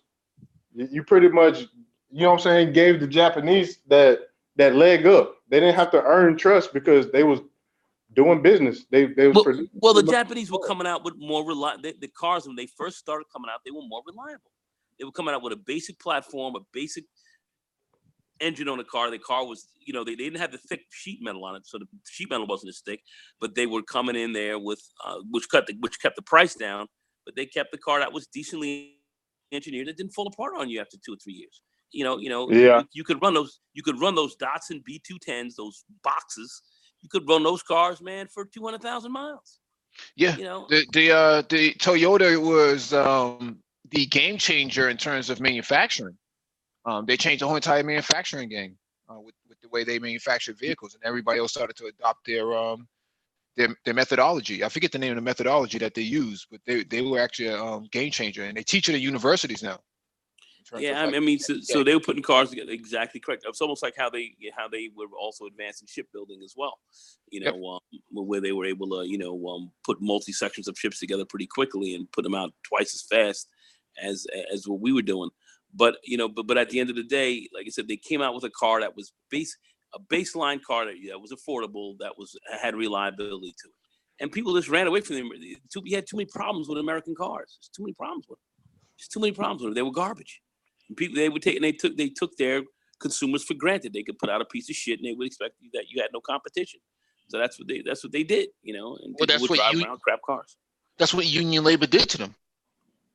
I'm not going to say it's union labor. Quite frankly, I believe it was the design game coming from the top down, from the executives at Ford, from the executives at GM and all that. They didn't give a fuck.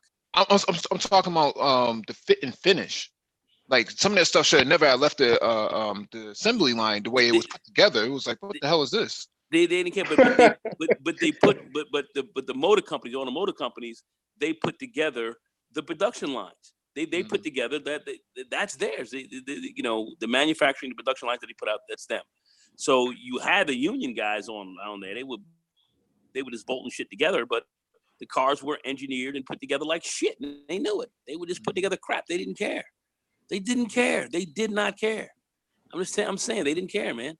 And they got what they deserved. They got what they deserved. We had to bail out Chrysler, had to bail out all these guys. We had to bail these dudes out, man. They were getting, the Japs were coming in eating their lunch. The Japanese were coming in eating their lunch, man. Eating their lunch. Turned these dudes into sushi and just started eating their asses. That's what it was. It was bad news. It was bad news, man. Putting out terrible cars. Terrible cars. That was bad news, man. And we're still playing catch up, literally to this very day. Still are. The last iteration of that Nova was, I think the last iteration of the Nova was actually a Toyota. The Nova, maybe so. Yeah, it was a Toyota. And then That's crazy. Then the Koreans started to come in with Daewoo and Hyundai, and Kia. And those cars are supposed to be. That's right. And those cars are supposed to be crap, and they were pretty garbage when they first came over. But then their production got better. I heard one of those. I heard one of those new Hyundais with the V8 with like some exhaust. That motherfucker was hidden.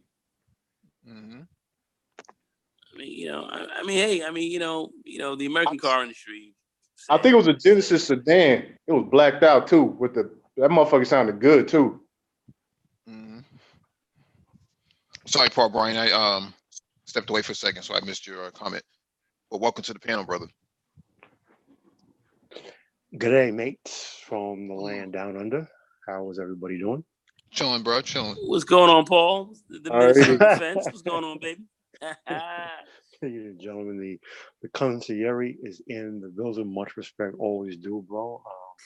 Just enjoying my first visit to the land down under, Melbourne, Australia. And land of wonder. Yeah, it's just so far it's good, man. It's just seeing life down here and seeing my friend and his 4 sons and his wife. We've been doing some cycling, and his sons love motocross, Moto GP, and my buddy and I, we like cycling, and also we like racing. So seeing the car scene down here and seeing JDM cars that you can't see in the States, that you may or may not see in Europe, but you definitely see in Australia, man. It's awesome. It's awesome. Yeah, Australia has a very unique market, man.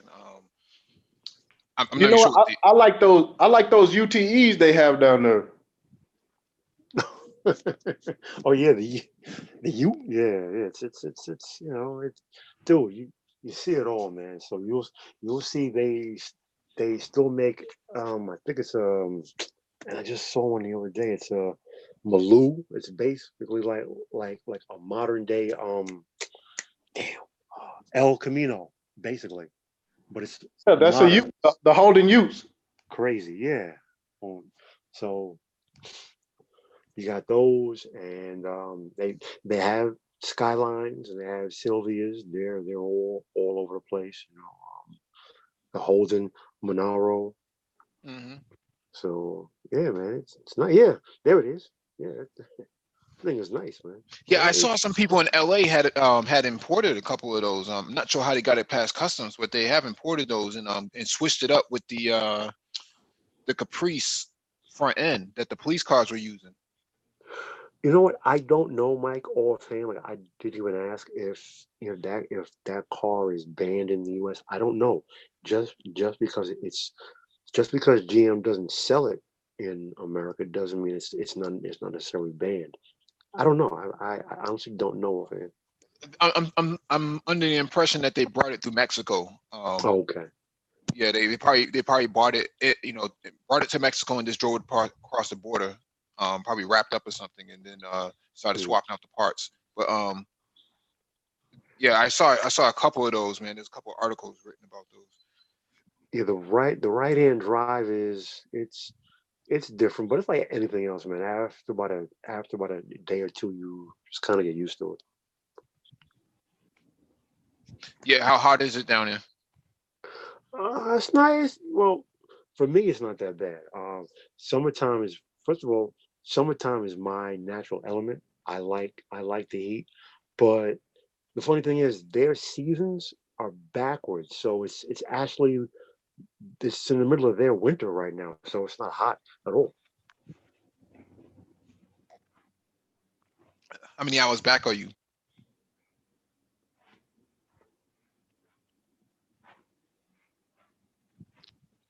Paulie? How many hours back?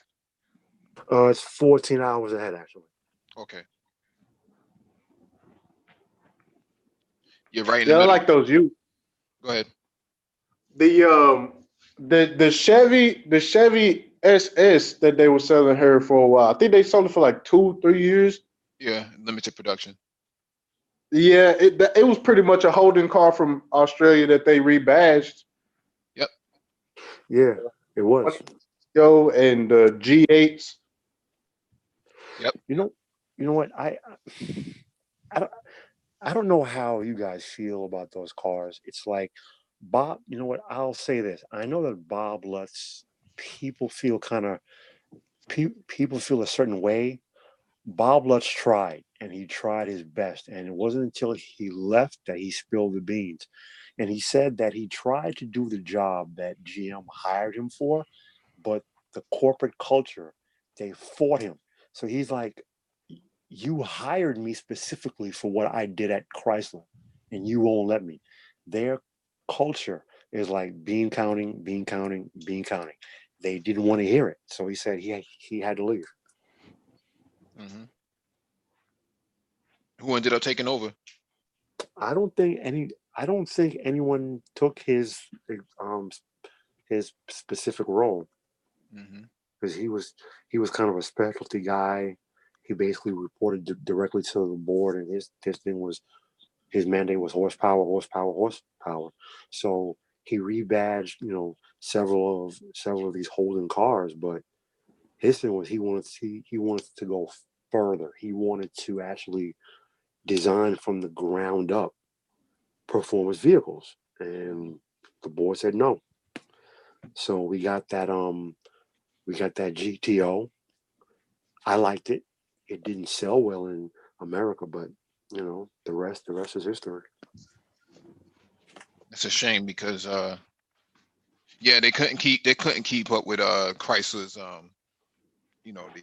the Challenger and the Charger and everything else. Even the SRT4 vehicles, man, they couldn't keep up with that. Those neons, man, were laying the smackdown on a lot of American forces. Those, Totally yeah, facts. I mean, the interior was trash, but man, that thing put out some serious power, man. Absolutely, bro. Absolutely. And I like personally, I liked those rebadged Holdens that GM brought over. I liked them all. Yeah, me too. Yeah, And they let them have a proper shift. they sure did. But for whatever reason, man, like when Bob Lutz left, because he wasn't fired, he left, and he held his silence for about 6 months to a year, and then he did an interview, and he said basically they fought me. They wouldn't let me do the job that he wanted to do because the the rebadging of the Holdens Hmm. in his mind it was a stopgap. He wanted to design from the ground up, GM's version of what he did with SRT, and the board said no, and he said he just got tired of fighting. So there was definitely a lot of potential. Obviously clearly the engineering prowess was in Holden, which is a problem because GM America didn't have the engineering prowess that Holden had, which to me is a travesty. That's blasphemy, but so be it. But Lutz wanted to do the same thing domestically, and it just fell through. GM was in a different position too. They were holding a lot of cars. They had Subaru, stake in some of the Korean companies, stake in other a couple other entities as well. Their hands were spread very broad for a company. Toyota. Saab, Yeah, they had a lot of Saab. Yep, that's another one too. Scania, Opel. Opel. Well, Yeah, they this. still. I'm sorry. Go ahead. No, Go I'm ahead. sorry. No, I was just gonna say that they had their hands in too many pies, man, and Yeah. they just were not the same as the other brands like Ford and Chrysler, man. Ford got a lot out of Land Rover and Volvo, man. They squeezed the crap out of them to get whatever patents they could, and then they let them go. But for GM, they didn't do that. They was the complete opposite, man. They were just holding on to a lot of cards and didn't really play a strong hand at all. Funny you say that because they got next to nothing from Opel. They got next to nothing from Holden. They got next to nothing from Saab. Next to nothing from Isuzu. Oh So yeah, at the very end, the only thing that they got from Opel, they got the redesigned Malibu. hmm So at that time, that was the best car in the world. GM is back. Even the Europeans loved it. Well, of course they did because it was an Opel. It wasn't a GM of America. It was an Opel. They just rebadged it. So the fit and finish, the R&D, you know, everything about it being engineering because it was German. hmm But see, that's the thing they had too with Australia, like bringing Australian cars over here. like they have an interesting way of tuning cars in Australia. Whereas if you take a car like the SS in America, you're gonna have to put some nice wheels on it. You're gonna have to do it up a little bit. A bland sleeper performance car is not gonna get it done. Oh yeah, because America is about the bling, right? And down in Australia, they didn't really have to do all of that. You can just sell just off a name. Well, they about power. They don't care how much the car weighs. They'll put all kind of supercharge. They don't like Australia. They kind of crazy down there. Bro, Well, you have it is a colonized state, so bro, you have no idea, bro. Australia is the only place that I've been besides America that drag races. They love drag racing. I've never seen that outside of America. They love drag racing. It is a big thing. And bro, you will see the D Tommaso Pantera on the road in Australia. I've seen one with my own eyes once in my life in America. In Australia, dime a freaking dozen. So yeah, it's a different car culture, but it's great though, man. You really got to see it to experience it. Nah, they got some good technology coming out of there from Haltech and a lot of those like standalone engine management systems and stuff coming out of there. Australia got some top of the line performance stuff. Yeah. all right, let me get to the bike life, man. And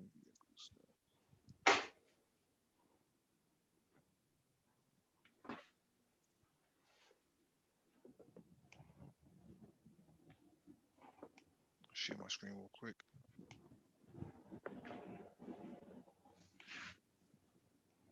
So at one point, man, before I bought my Volkswagen, I was gonna buy this bike, the Brutale 800, and I sat on it, rode it. After 20 minutes, I had to get off, man. The seat was so goddamn hard. I said I can never ride something like this every day. So it's not a daily rider, in my opinion. But I still like the bike, man. I think it's a work of art, and I still plan on owning one at some point, especially brand new. Because the brand new ones, man, much bigger than what the old ones were, like the 2014s, 2012s.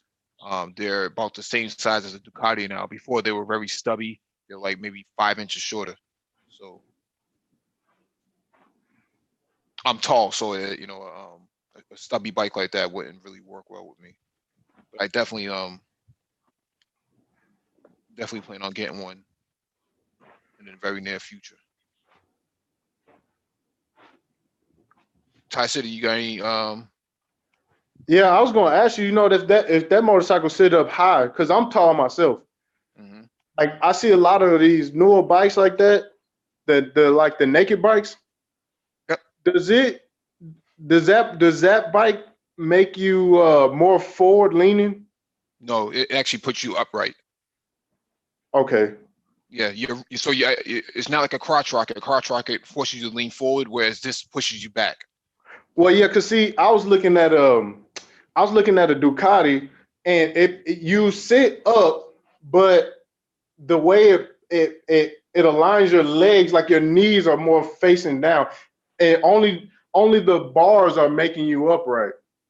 Yeah, because it's meant to the Ducati Street Fighter and the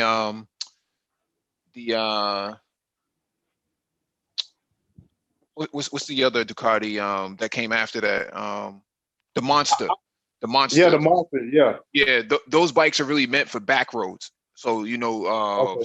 some of these twisty roads and stuff like that, it's meant, if you ever been on it, then it forces you to kind of like push down on the fork, so that you're always in the lean, in a forward lean position, going downwards. Yeah. Even though your body is straight, but the way the handlebars are set up, you're constantly like in a super bike position. Yeah, but if I was to get another bike, I really like the Tuono VR4.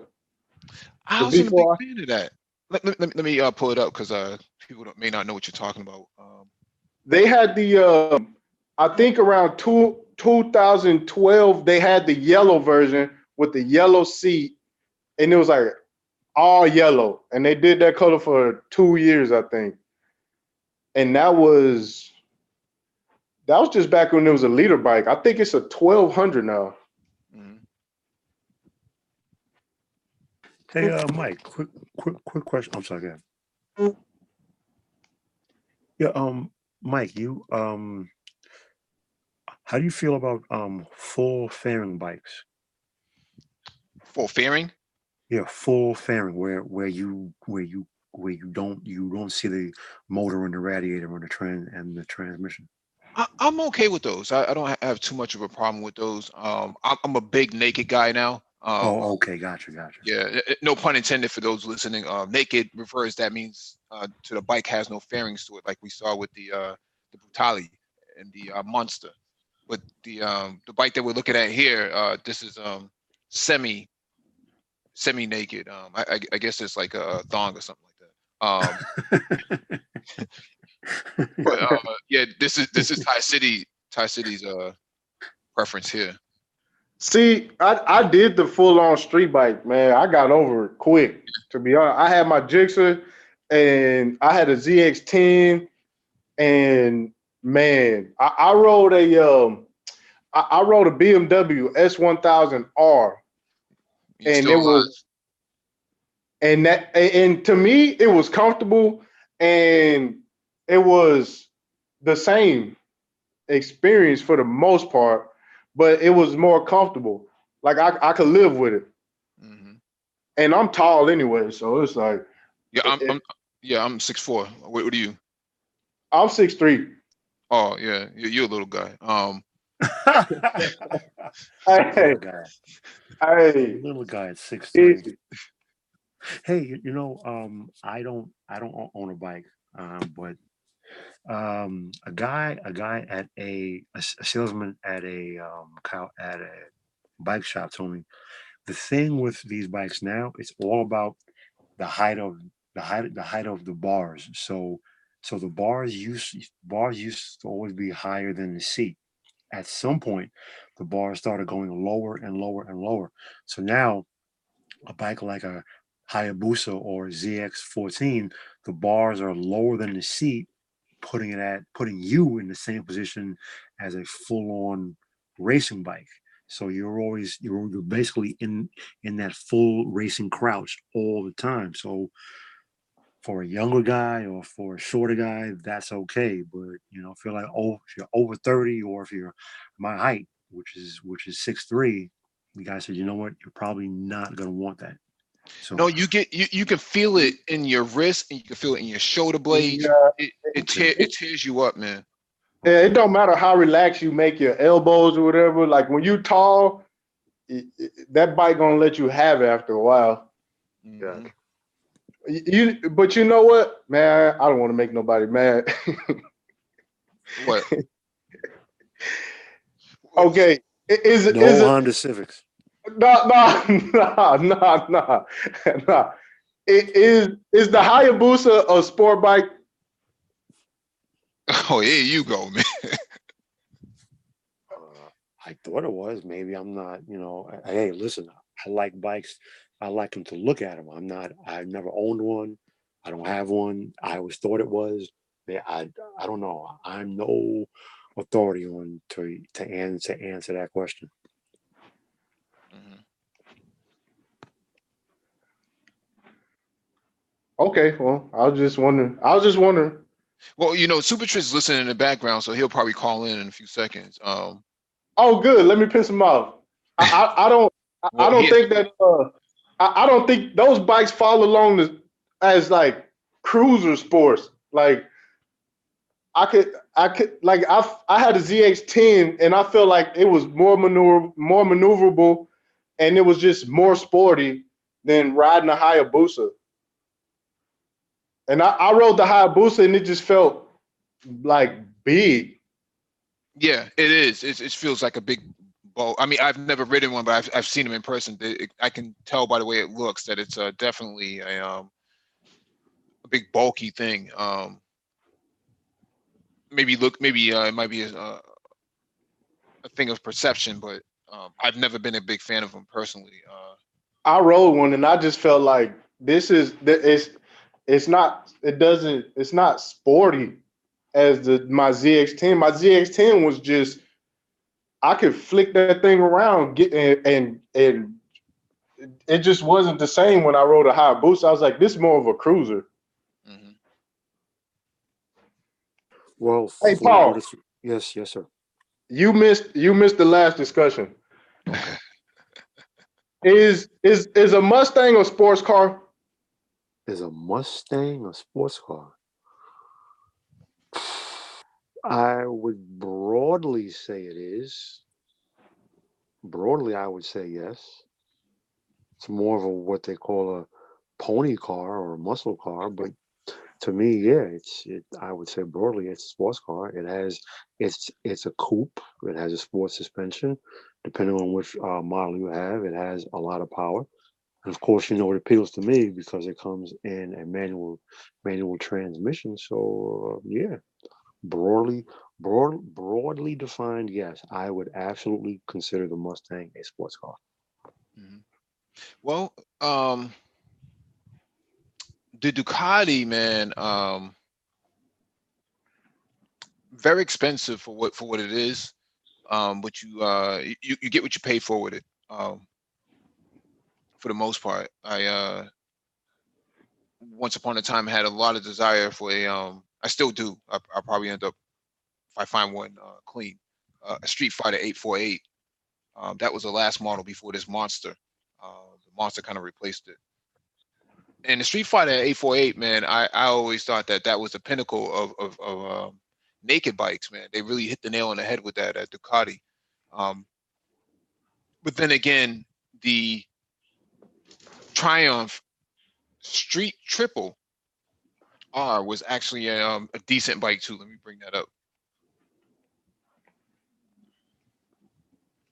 Bring that up for people.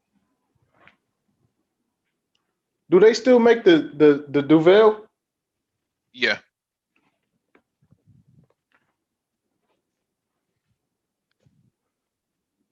Man, I think because Audi bought Ducati, there has been rumors about an Audi bike coming out. So I know I've seen some pictures, some renderings. So oh Jesus, no.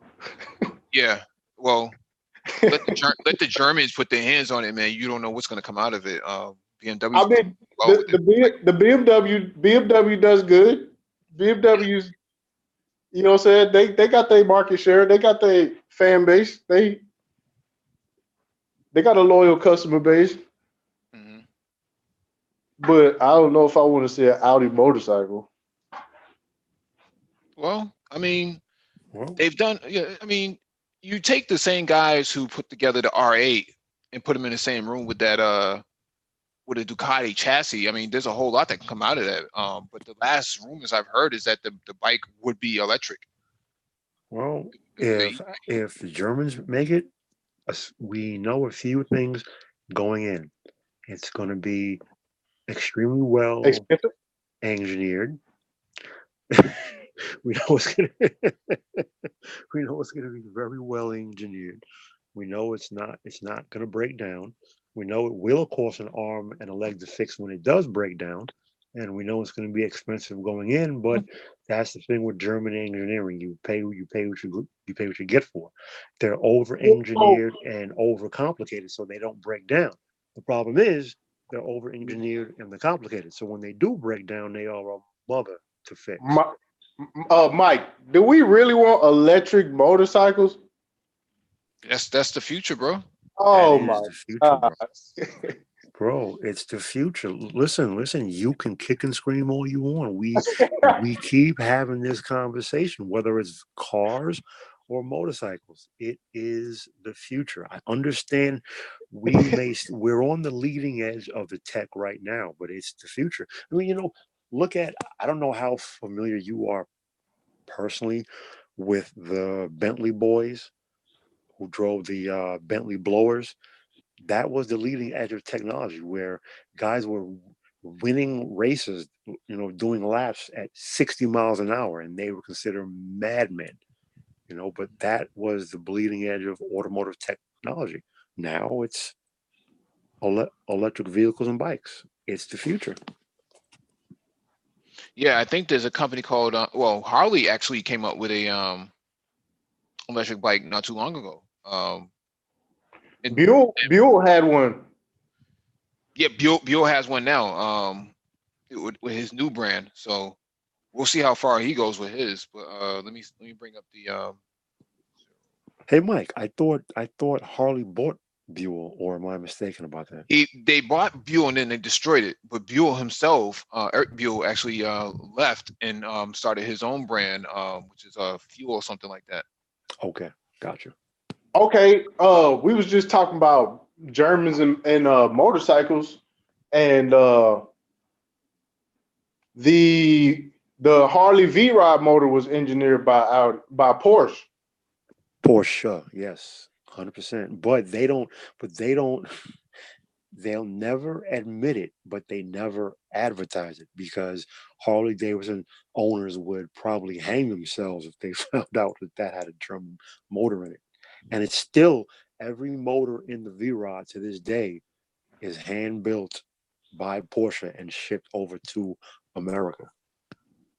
And it is counterbalanced. It's not vibration. It runs smooth. I rode a V-Rod. It's not that bad. Dude, Germans are the best engineers in the world. I don't think I want to be on an electric motorcycle, man. That's scary, bro. Ooh, it's bad enough that you got a loud pipe and you got to watch out for people. And now you on a quiet electric motorcycle, just. You can do. I think it said it's about 130 miles range on the. Actually, let's bring it up. This will tell you. Okay, let's go to this. See what the range is on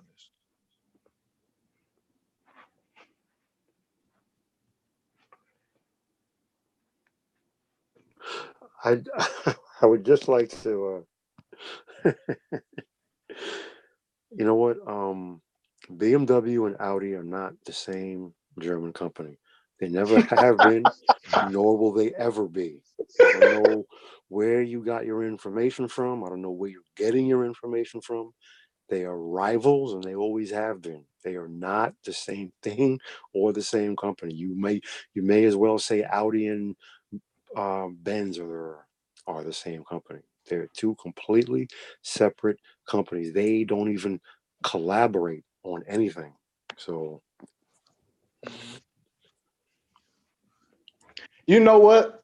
I ain't gonna get off the subject, but I have a few Porsche design watches, some old Porsche design watches, Orfinas, and it's pretty good quality. I don't know if y'all into watches. I am.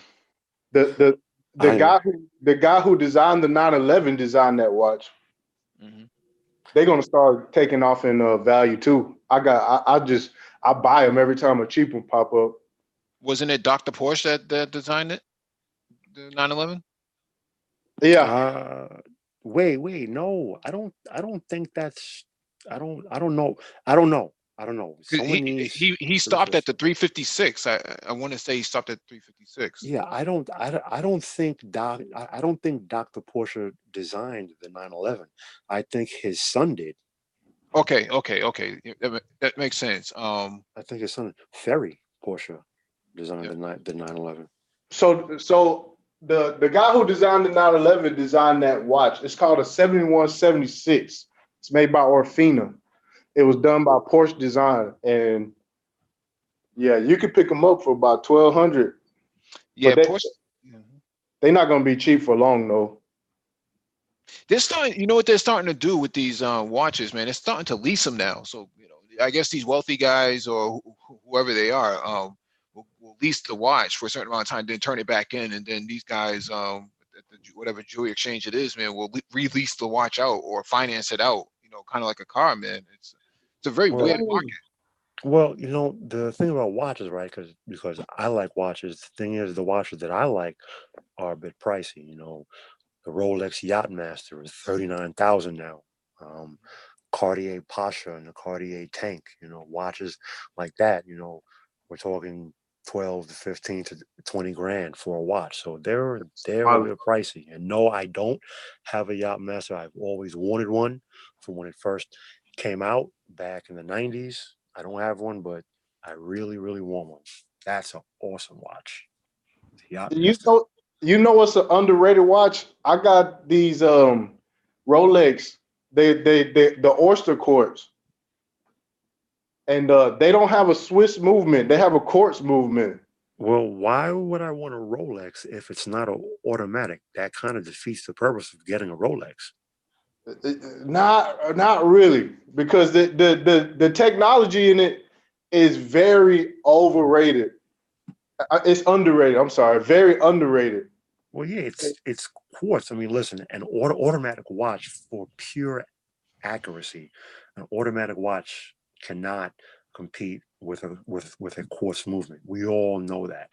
But the design and the engineering and the craftsmanship, a quartz doesn't even hold a candle to an automatic watch. The Nothing like it. the way Rolex did the quartz is like it's a it's not a click. It actually has a click and a break that makes it precise. It was just it was beyond its time.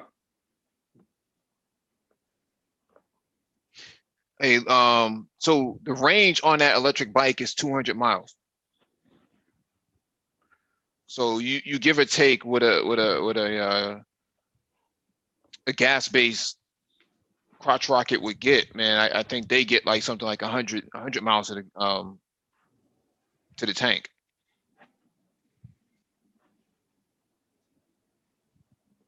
Man, you already know how I feel. Oh, really? Do tell. Do tell. I'll get a motorcycle for the gas mileage. Oh yeah. I'm not Well, getting a motorcycle just for the gas mileage. what I'm saying here is that the fear is range anxiety, right? So you get an electric bike, and then people wonder, worrying about, well, if I get an electric bike, where am I going to charge it? And how long is it going to take to charge it? I think the time that they specified was something like 20 minutes or something like that, the fastest charge time for these. So, well, yeah, right here, 4.5 hours. Actually, it's 1.8 hours and 1.5 hours. So, and this is on a 6K rapid charger. So 220 to 240 volts. I've heard of 440 superchargers doing it in 30 minutes or less. So that's the skinny on electric bikes, and why there will be the evolution. I mean, if Audi decides that they're going to go ahead with that motorcycle for themselves, it's going to be electric. It's going to be a part of the e-tron family. Nice. I like that. I really, really like that, because you know what?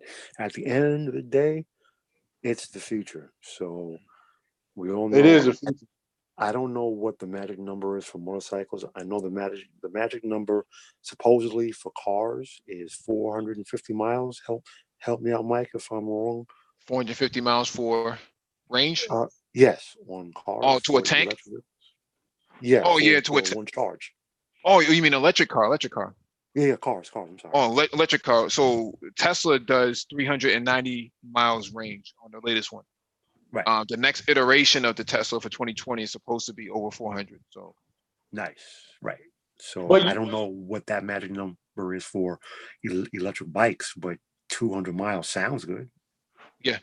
But you know what, Mike? With all the technology that we have in conventional motorcycles right now, with wheelie control, launch control, lean control, now with an electric motor, I bet it'd be insane if you had a completely, like, a computer controlling every aspect, you know what I'm saying, of just a launch. Like Yeah. you don't have a clutch. You know what I'm saying? Like it just be.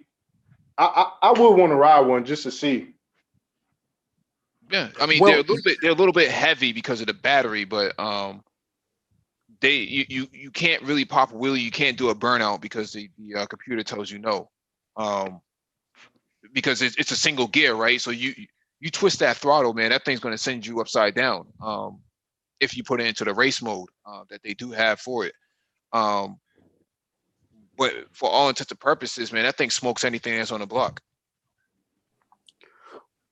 Well, cars already have quote unquote launch control modes, right? You know, you just whatever the process is, disable this, disable that, step on the brake, release that, hit the gas, and you're off. But hey, Mike, quick question: with electric bikes, is there a traction motor connected, or is there a traction motor directly at the rear wheel, or does it connect through a chain or a drive shaft? It's different for each bike, but I think on this one here, it's a rubber belt. Okay. Yeah, it's a rubber belt, if I remember correctly. Supposed to be lighter that way. So, um, you do get a tax incentive for electric bikes too. So keep that in mind, man. I think you get like $2,500 back from the Okay, government. I'm on board now. Yeah, but when the Tangerine Tyrant came in, man, he wanted to do away with all that stuff. So I'm not sure how long they're gonna keep this up for. Maybe I think 2020 was supposed to be the final year for all that stuff. So, um, but if Harley gets their way, Harley wants to push their electric bike, and then they'll probably extend it out. And this motorcycle company is stateside. It's an American company. Okay, okay. Yeah, it's an American company. I think Tesla at one point wanted to buy them or something like that. There was some rumors about that. You like just not having no gears on a launch control. It's just like a control voltage takeoff. I bet Mhm. that'd be insane. Yeah, let me share my screen again.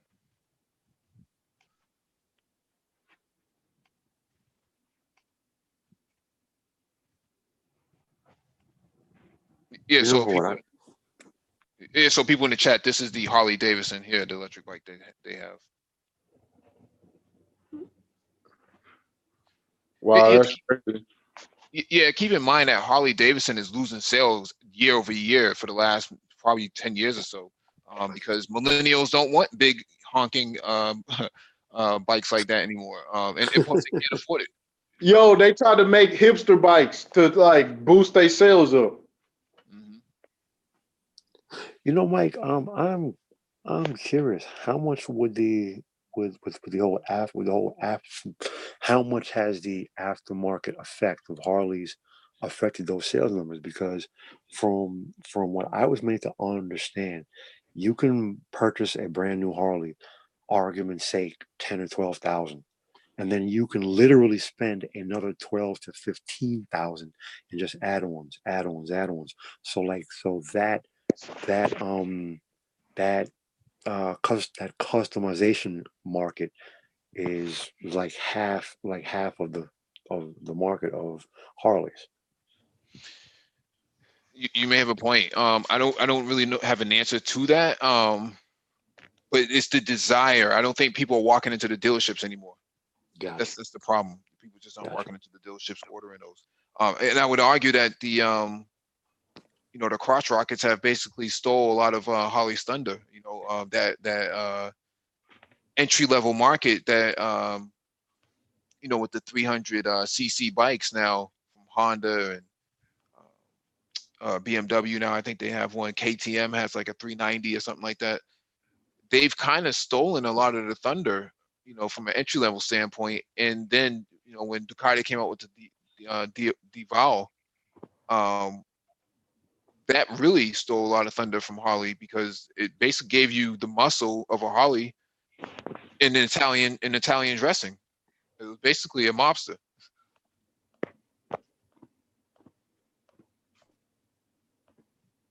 So Harley had a difficult time. Most American manufacturers had a difficult time. So Hey, Paul.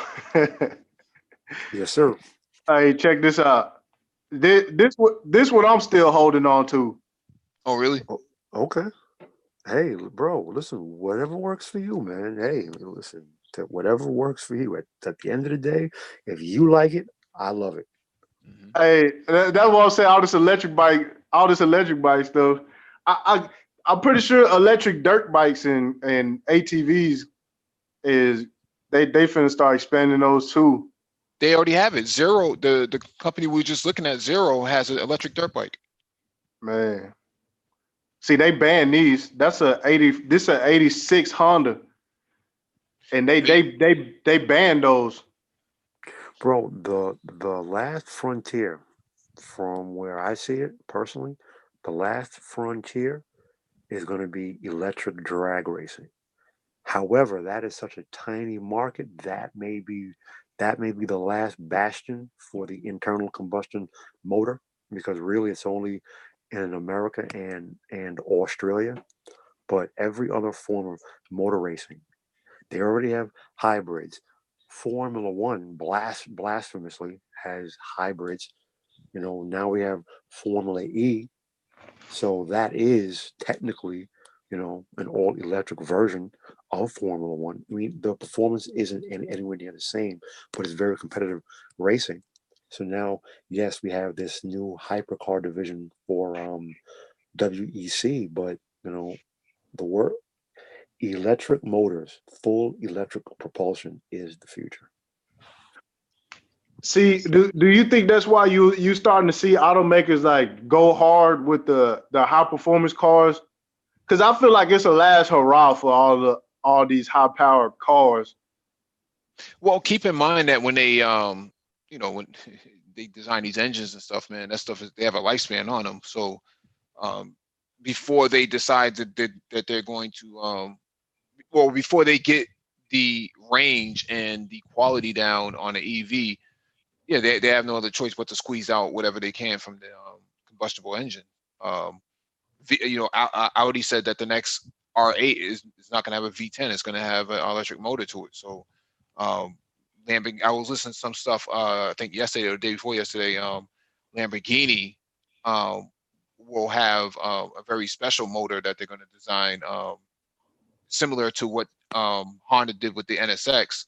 I think Lamborghini wants to go the same way with the V10. The only problem is that most countries now are moving into this regulations of anything over 4 liters. Man, they're gonna tax it really hard. So that's why you see like Ferrari, McLaren, Porsche, they all stay below 4 liters, right? The Ferrari V8 is 3.9 liters. It's never 4. Um, McLaren the same way. It's all 3.8, 3.9. Porsche has always been 3.6, 3.8. So even with the 6 cylinders, so they're moving in a direction, man, of just smaller displacement engines Yeah, and I adding think electric. yeah, you could start calling them GTU cars. Grand Touring under. 3 liters. I think actually you could be calling them GTUs, man. But Awesome. but Was yeah, awesome. but that's what's going on, and do I think that the combustible engine car it's on its way out? Well, I won't say that it's high noon, but it's definitely a quarter to 12. You know what I mean? It's definitely a quarter to 12 on that sumbitch. It's close. This thing it will come to an end. Yeah. In a few years. That's for, like I said, it's not high noon yet, but it's definitely a quarter to 12 Mm-hmm. for Yeah. sure. I would Yeah. say so. I would say so. When we see, you know what? Listen, I personally, listen, Nagone, I could not agree with you more. Personally, I wouldn't even want to put a time frame on it. That's just me. But one bellwether for me personally, when you see Ferrari offer a full electric, to me, then that's when I'll start to say, you know what, maybe now it's high noon. Yeah. Well, Ferrari's in their own little pickle, man. They're playing catch up now. Honda beat them to the punch with the NSX and hybrid. Porsche beat them to the punch with the 918. So, and if Yeah, but are we considering the NSX a success? in the engineering sense, yeah, it's a success. Yeah. Oh, I think he's talking about from a standpoint of sales and well, that's how many people really yeah. Well, that sales don't really mean much in regards to that, because that was more of an engineering masterpiece that other manufacturers couldn't do.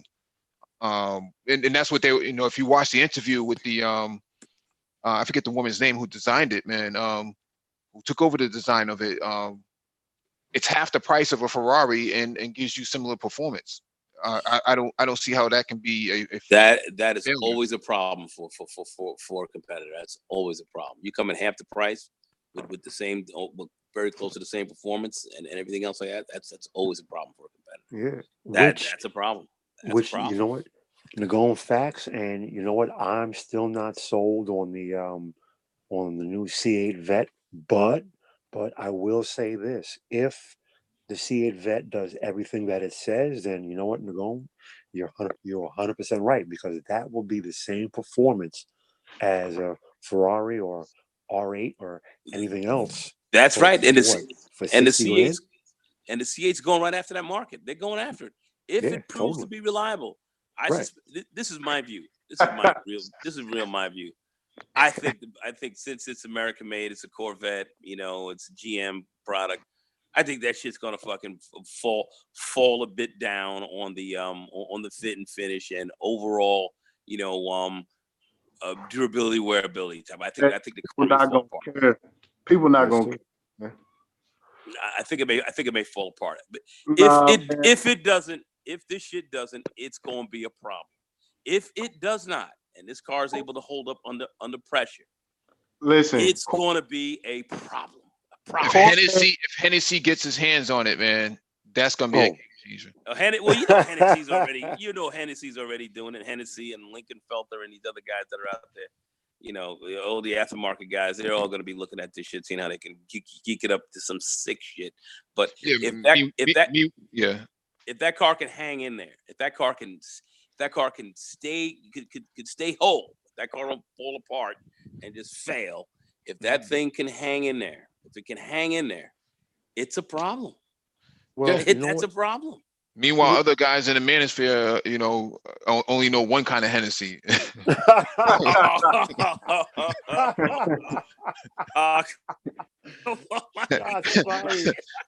Hennessy and Bretton Woods. Oh, Jesus Christ. Go ahead, Ty City. Mike ain't gonna Mike ain't gonna he ain't gonna miss an opportunity. That C8 is gonna be what the C8. It's just gonna be one of those cars. It is what it is. People who buy Corvettes, they don't really care about the fit and finish and all that shit, man. Like, well, you're talking about the Corvette buyer. These guys are trying to go into and hit that market where you have the Ferrari buyers and the Europeans. You got that's what I'm saying, like against the Europeans now. Yeah, but see, they're trying to go in and crack the Caglione on that European market. Exactly. And this is the arrow that they're shooting. And let me tell you, if this car is reliable, if this car can hold up under pressure, it's going to be a problem. And that's the key. With the European market, man, like you see a Corvette and you walk up to it and you will see the fit and finish right off the bat. The paint on the fiberglass is always going to be orange peel, and it's just it's not. I'm just saying, when you look at the car, you can tell it does what it's supposed to do. Wait. Bro, listen, I agree. Listen, you guys have heard me enough to know how I feel about modern American cars. They're a piece of garbage. With all of that said, I am third generation GM. I was raised with them. They're not my thing, but I do know every GM, I don't care what they badge it. If it's a GM, it's going to eat the fuel pump, it's going to eat the fuel sending unit, it's going to eat the starter motor, it's going to eat the alternator, it's going to eat the gauge cluster. Those are GM Bible problems. With all of that said, if, and it's blasphemy coming from me because I worship at the German altar of speed 24/7, but if the C8 has the reliability, and if the thing can run on the Nürburgring, the Hockenheim Ring, Brands Hatch, Suzuka, Fuji, All right, here we go.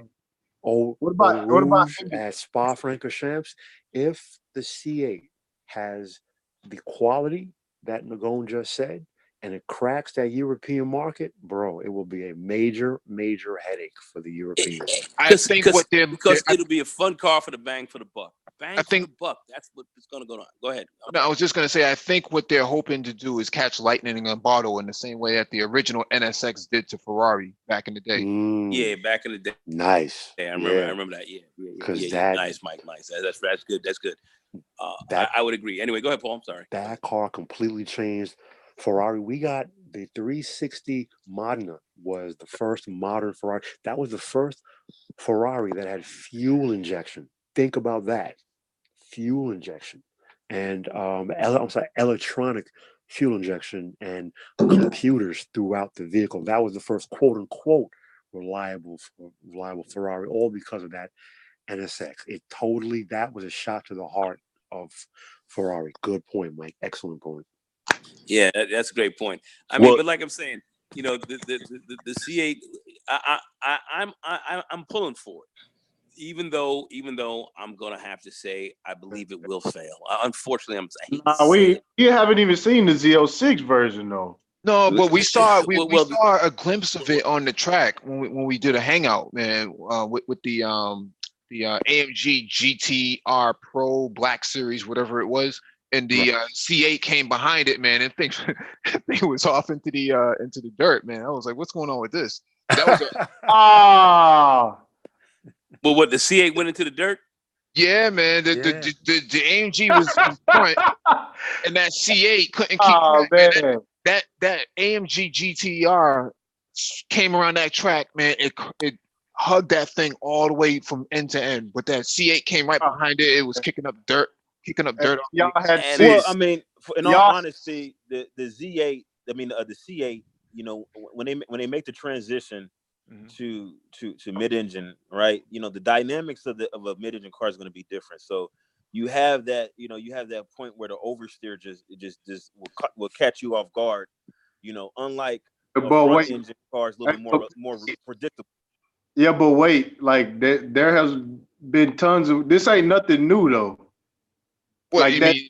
Nothing new in terms of what? It's a sports car, or well, the dynamics of a rear engine car doesn't change because Chevy's doing it. No, but here's the thing: you have Chevy engineers who traditionally have experience, and the drivers, the test drivers have experience with Chevy Corvette, and they're in a Chevy Corvette. And wait a minute, this don't drive like a Chevy Corvette. Exactly. And but here's my thing: my biggest issue with the C8 Corvette is that when we look at the performance, the entry price, the layout, right? What I'm wondering is what will this invoke in other auto manufacturers? Like when we start looking at some of the other auto manufacturers who aspire to be great, like Hyundai with Genesis, what will their response be? Because the Hyundai had the actual Tiburon, which eventually ended up becoming the Genesis coupe, and so they were trying to make a foray into the to the sports car segment somewhat. But now that they're aspiring to be a respected manufacturer, then they see what Corvette has done with the C8 as far as making a mid-engine car. Even though the MSRP is going to rise for the next year, right? We still looking at a mid-engine car under $70,000 base. Yeah, but this is unheard of. But I think. Okay, did Ford already strike out with the GT40? You think they already struck out with the GT?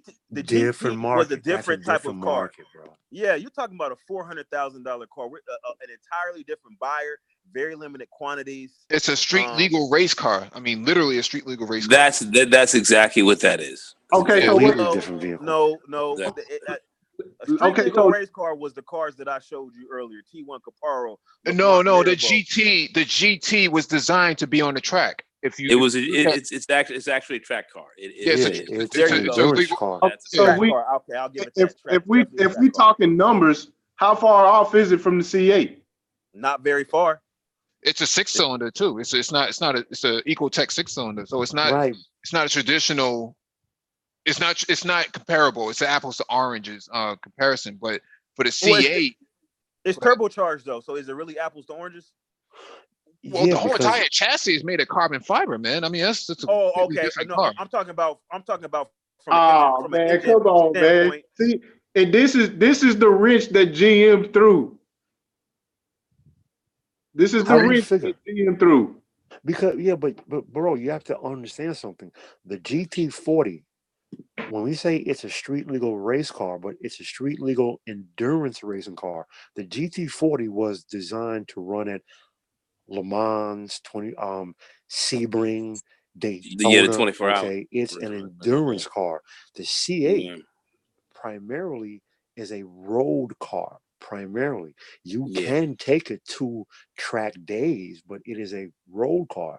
The GT40 is going to sit in a garage, and it's going to get on a plane or get inside a air conditioned trailer and driven to a track where you literally have 10 sets of tires waiting for you when you go on to your endurance racing. So the C8 to But the you know what? But GT40 hold on, is let me apples to oranges.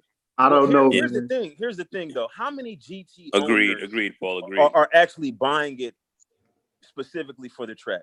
I think Most a of lot them of them do. are have them in their car collections. They're not really tracking them. You know, But you don't think the Ford GT and the C8 is not even close? No, they're close. Those are apples and oranges. Close in terms what? Close in terms of what though? Numbers. Because The numbers are gonna be there because the C8 is a brute force car, but it's not a track car by any means. Yeah, that's exactly it. You got to ask close and what exactly. we got to look at. We got to wait for the are you looking for the car for? Mike's right about that. I totally agree with Mike on that. Bro, Mike, you know wait for the Z06. That is like saying look at the 0 to 60 Not the same. numbers. Not the same, Super Trish. Yeah, we're what do you mean not the same? Hold on. What do you mean not the same? Hold on. What do you mean not the same, Mike? Because the Ford GT is a limited production street legal track car, but the C8 is not a limited production. It's not. It's not limited production track car. It's not even the same. Oh man. Okay, but you want to talk about track cars? We got to remember it's a track car for sure. The Z06 is coming as well as the C8R. The Z06 and the C8R are coming. I would expect them within 16 to 18 months. We'll see the Z06 and then the C8. The C8R. When the C8R. But look, when the C7R runs at Le Mans and runs at Sebring and runs at Daytona, it's running in a different class than the class that the GT40 runs in. They run in two completely different classes, and both are purpose-built race cars. Okay, so I understand what Ty City is saying about numbers. It's not about numbers. It's not about raw acceleration numbers, because we can talk raw acceleration numbers of a Formula One car compared to the GT40. You know, a Formula One car is going to accelerate 1 full second faster. Nothing on earth has the stopping. No, that's what I'm saying. Stopping power. It's not about the point that I'm making. It's not about strictly raw numbers. They're two completely different vehicles for two completely different things. Different purposes, So exactly. Yeah, but here's the difference though. With the C7R, the C7 is a front engine car, rear wheel drive. Now the C8R is going to be a mid-engine car. It's going to have a similar layout to the Ford GT with newer technology. No, it's not. No, it's not. It's not even nowhere close. Nowhere close to that. It's really not. Okay, so when you say that, okay, so we gonna see when the C8R gets on the track. No, it's not even close. If you look at a Ford GT, if you look up Shmi 150, he brought his from London all the way to California. Yes, I saw that. Yeah, so you look at the design of the car, everything, the monocoque pit, everything. That is a completely different design of a vehicle from the C8. Absolutely. Well, here's the difference. It was designed from the ground up for track applications. But here's I the problem with that. understand that, but it's still apples to oranges, bro. Look at the track times apples at to Le oranges. Mans. When we get on the track, Hear we me, gonna but see. hear me. Look at the track times at Le Mans and Daytona. Look at the track times that the C7R does I'm not talking about compared the to the C7. GT40. And you're going to see the same thing with the C8R compared to the GT40. They're two completely different animals. That car will never lap at the same speed and the same rate as the GT40. They're two completely different vehicles. That's why they run in two separate classes. Okay, so Paul Bryant. Apples to oranges. So I want everybody here. Paul Bryant. Hey. Paul Bryant and Mike V. When the really, bro? car hits that track, y'all about to get this. Seriously, bro? Really? Y'all about to get this. You know what? Let's do this. Let's do this. Remove me from the equation. Do this. when the 2020 running of 24 hours of Le Mans, the 24 hours running of Spa, the 24 hours of Daytona, when those endurance races are run, look to see if the C8R and the GT40 are running in the same class. And that will dead the argument totally right there. They're apples and oranges, bro. They don't do the same thing. Man, we're gonna look at straight numbers. Hold on. I don't care about the outcome of the race. What I want to look at, the best lap time and average lap time, and I guarantee you it will not be apples to oranges. But that's a completely different genre metric. Of racing. No, it's a completely different genre of racing because you're comparing a car that was never meant for that application and trying to make that comparison. And that's not a fair comparison. I know you like apples and oranges because you like fruit, but that's not the same. But what I'm saying is that the performance, we will see a similarity in performance. We will see it because you know at this point we're getting to the point now where really the deciding factor is tire compounds. That's really we're getting to the point now. I disagree, bro. I'm not going. I disagree. 20 years to performance of the cars will be so similar at a certain price point. Obviously, you got these ultra cars that cost $8 million, but I'm talking about cars that are actually affordable. Bro, the difference in tire compounds. Do you think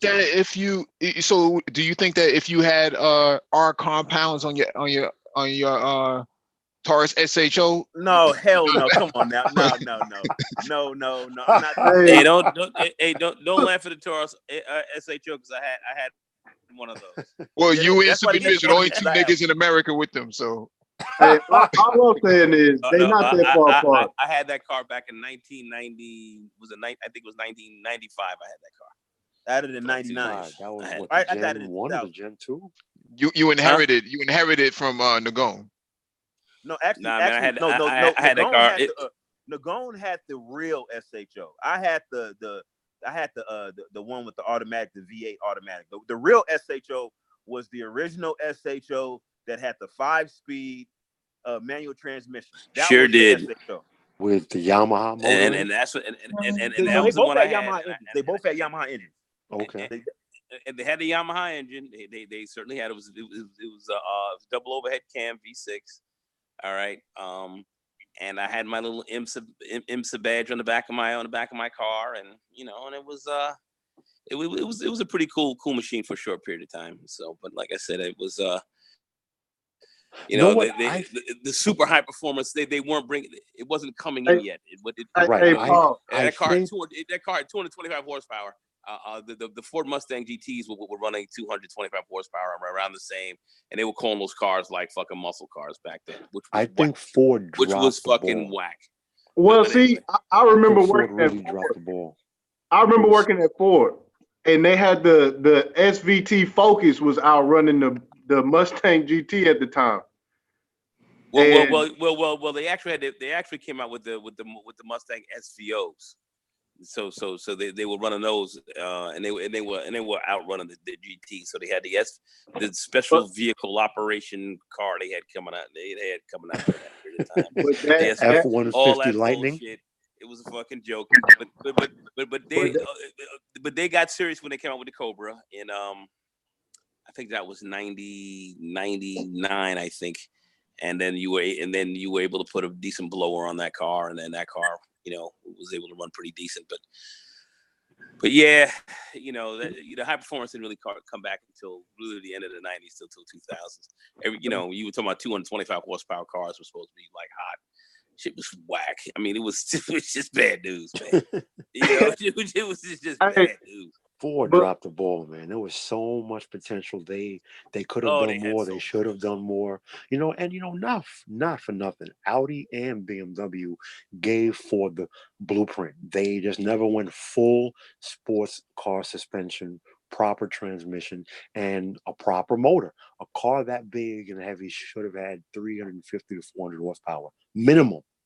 They weren't putting the horsepower. I'm telling you, after that, there was a dry spell. I saw what happened. 76, they tore everything out of the frame. Okay. And then that shit went from 76 to about 2000, where everything was walking around with a fucking 1-inch cock.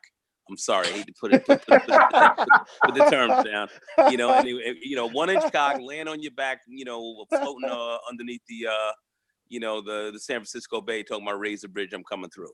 You know what I mean? Crazy. I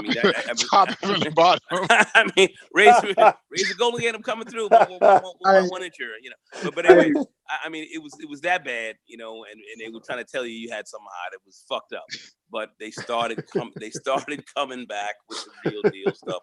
Later on, and we're in the real deal game now. Back where things were, back when I remember when I was a kid. When we were kicking cooties and everything else like that, and them shits were banging. Nagone. Banging then. But anyway, go ahead. Nagone, do you remember I want to say, 94, 95 Chevy Impala SS? That monstrosity? Yeah, see, the Chevy Impala SS, that was a real car, but still the horsepower was down on that because the SHO was running with that car. It was running with that car. But the Impala was the one that came out. It was rear-wheel drive, and it came out decent, and people were doing things in it. They were putting NOS in the car. They were doing other things like that to really get the thing to really act crazy. I mean, it's small block. The aftermarket has always been there for the small block. Yeah. I mean, but but a lot of people were running. They were running NOS bottles in there. They were doing a lot of. They were doing Corvette swaps too. But you know what? Speaking of the Impala, speaking of the Impala SS, but that car was pretty hot. It was hot, and you can get it in all kind of colors as long as it was black. But that was it. And sea green. The car black. You can't forget about the Panther platform, Mercury Marauder, which from the factory had more horsepower than Impala SS, but it was a newer car. But the Marauder, what they're doing, I would say probably for the past 5 years, they've been doing Coyote engine swaps. So they've been putting a 5-liter in there. They were starting with the 5-liter from the F-150, but now they're putting the 5-liter from the Ford Mustangs, and they're actually doing manual transmission conversion with it. I don't know about this, bro. I don't know about this. Here we go. Hey, listen, hey, Mike. Now, Mike, please let's be real for a second. Is that the driver? Real? Is that the car? Is that the driver? Is that the car? Let's be real. Man, dude, cars don't drive themselves, bro. Come on. Cars don't drive themselves. Drivers. Wait. They have been saying the same thing about Lewis Hamilton, and he has the best car, and put him in a bad car. Dude, the cars don't drive themselves. Not yet. Yeah, They were trying to say that about Michael Schumacher for Absolutely. a while until he started he kept spanking everybody's ass, and then Look people at the started rear saying, "Hey, end, it comes man. down to the I don't driver." know. So it's the I driver. don't know. Look at this. Hey, Yeah, the rear end's coming out in that car, but the man, rear end's Okay, coming but out in think that about car. this. The rear- Okay, Could be the but driver look though. at this. Look at it from this perspective, right? We're talking about a car. Yo, let's put the stick in it. Is the stick driving that car? Is the stick in there? Oh, Where's but the stick, man? Get the This stick. we thing, have to look at some factors though. Whoa, look at that, man.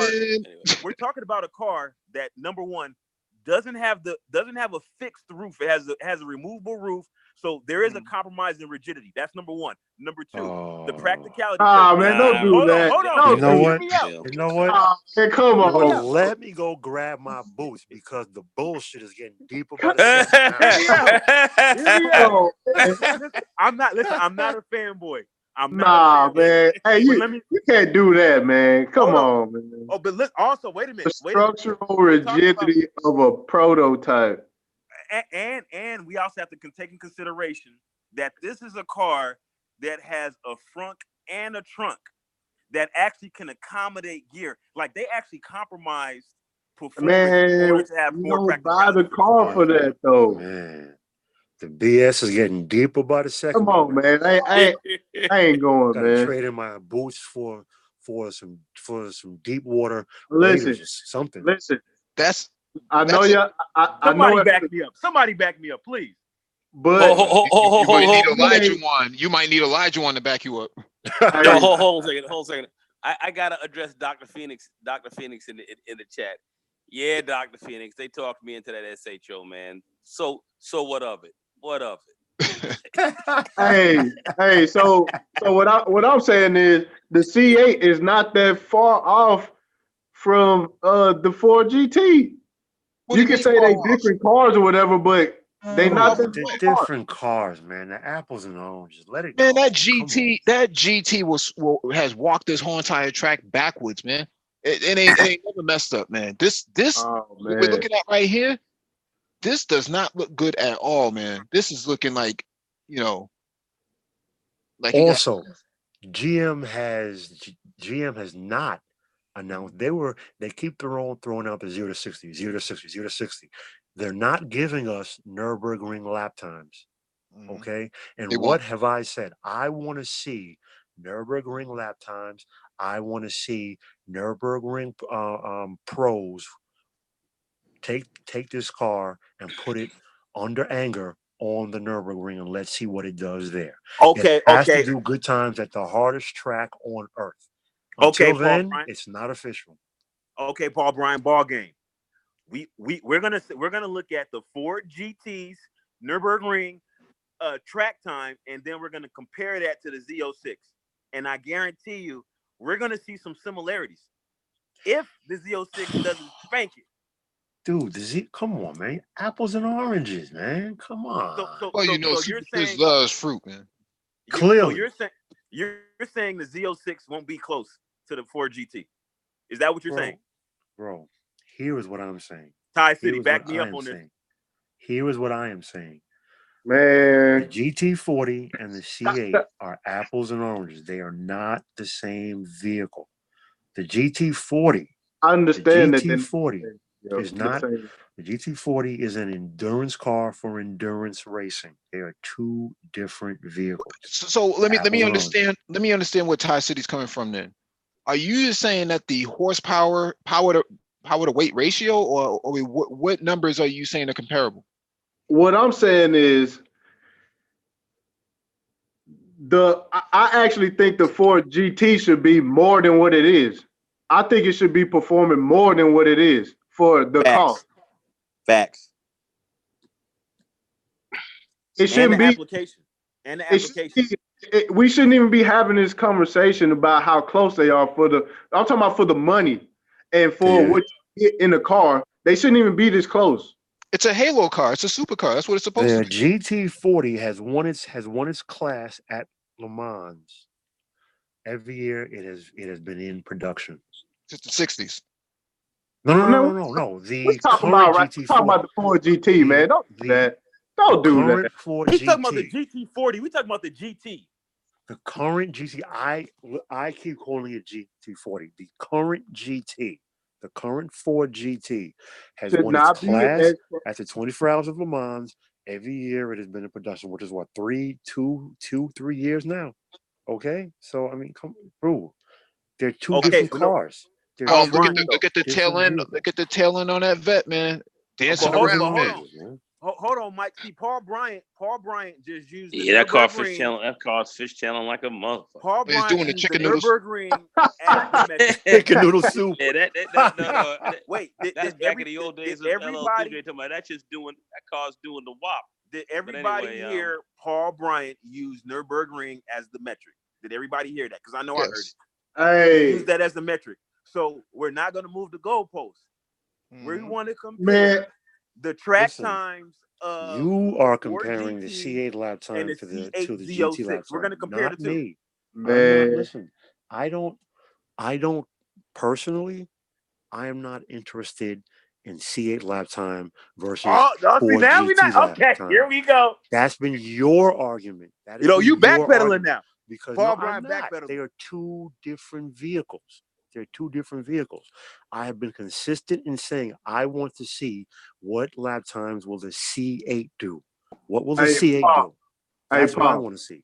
Hey, What will the Paul. C8 do as far as lap time versus comparable vehicles? The Hey, C8 and the GT Yeah. are not But comparable Paul. Paul, vehicles. he's Paul. been pretty consistent in saying that. Hey, I've been Paul. hearing, I've been hearing him saying the same thing. The C8 Z06 come out and just murders the Nürburgring.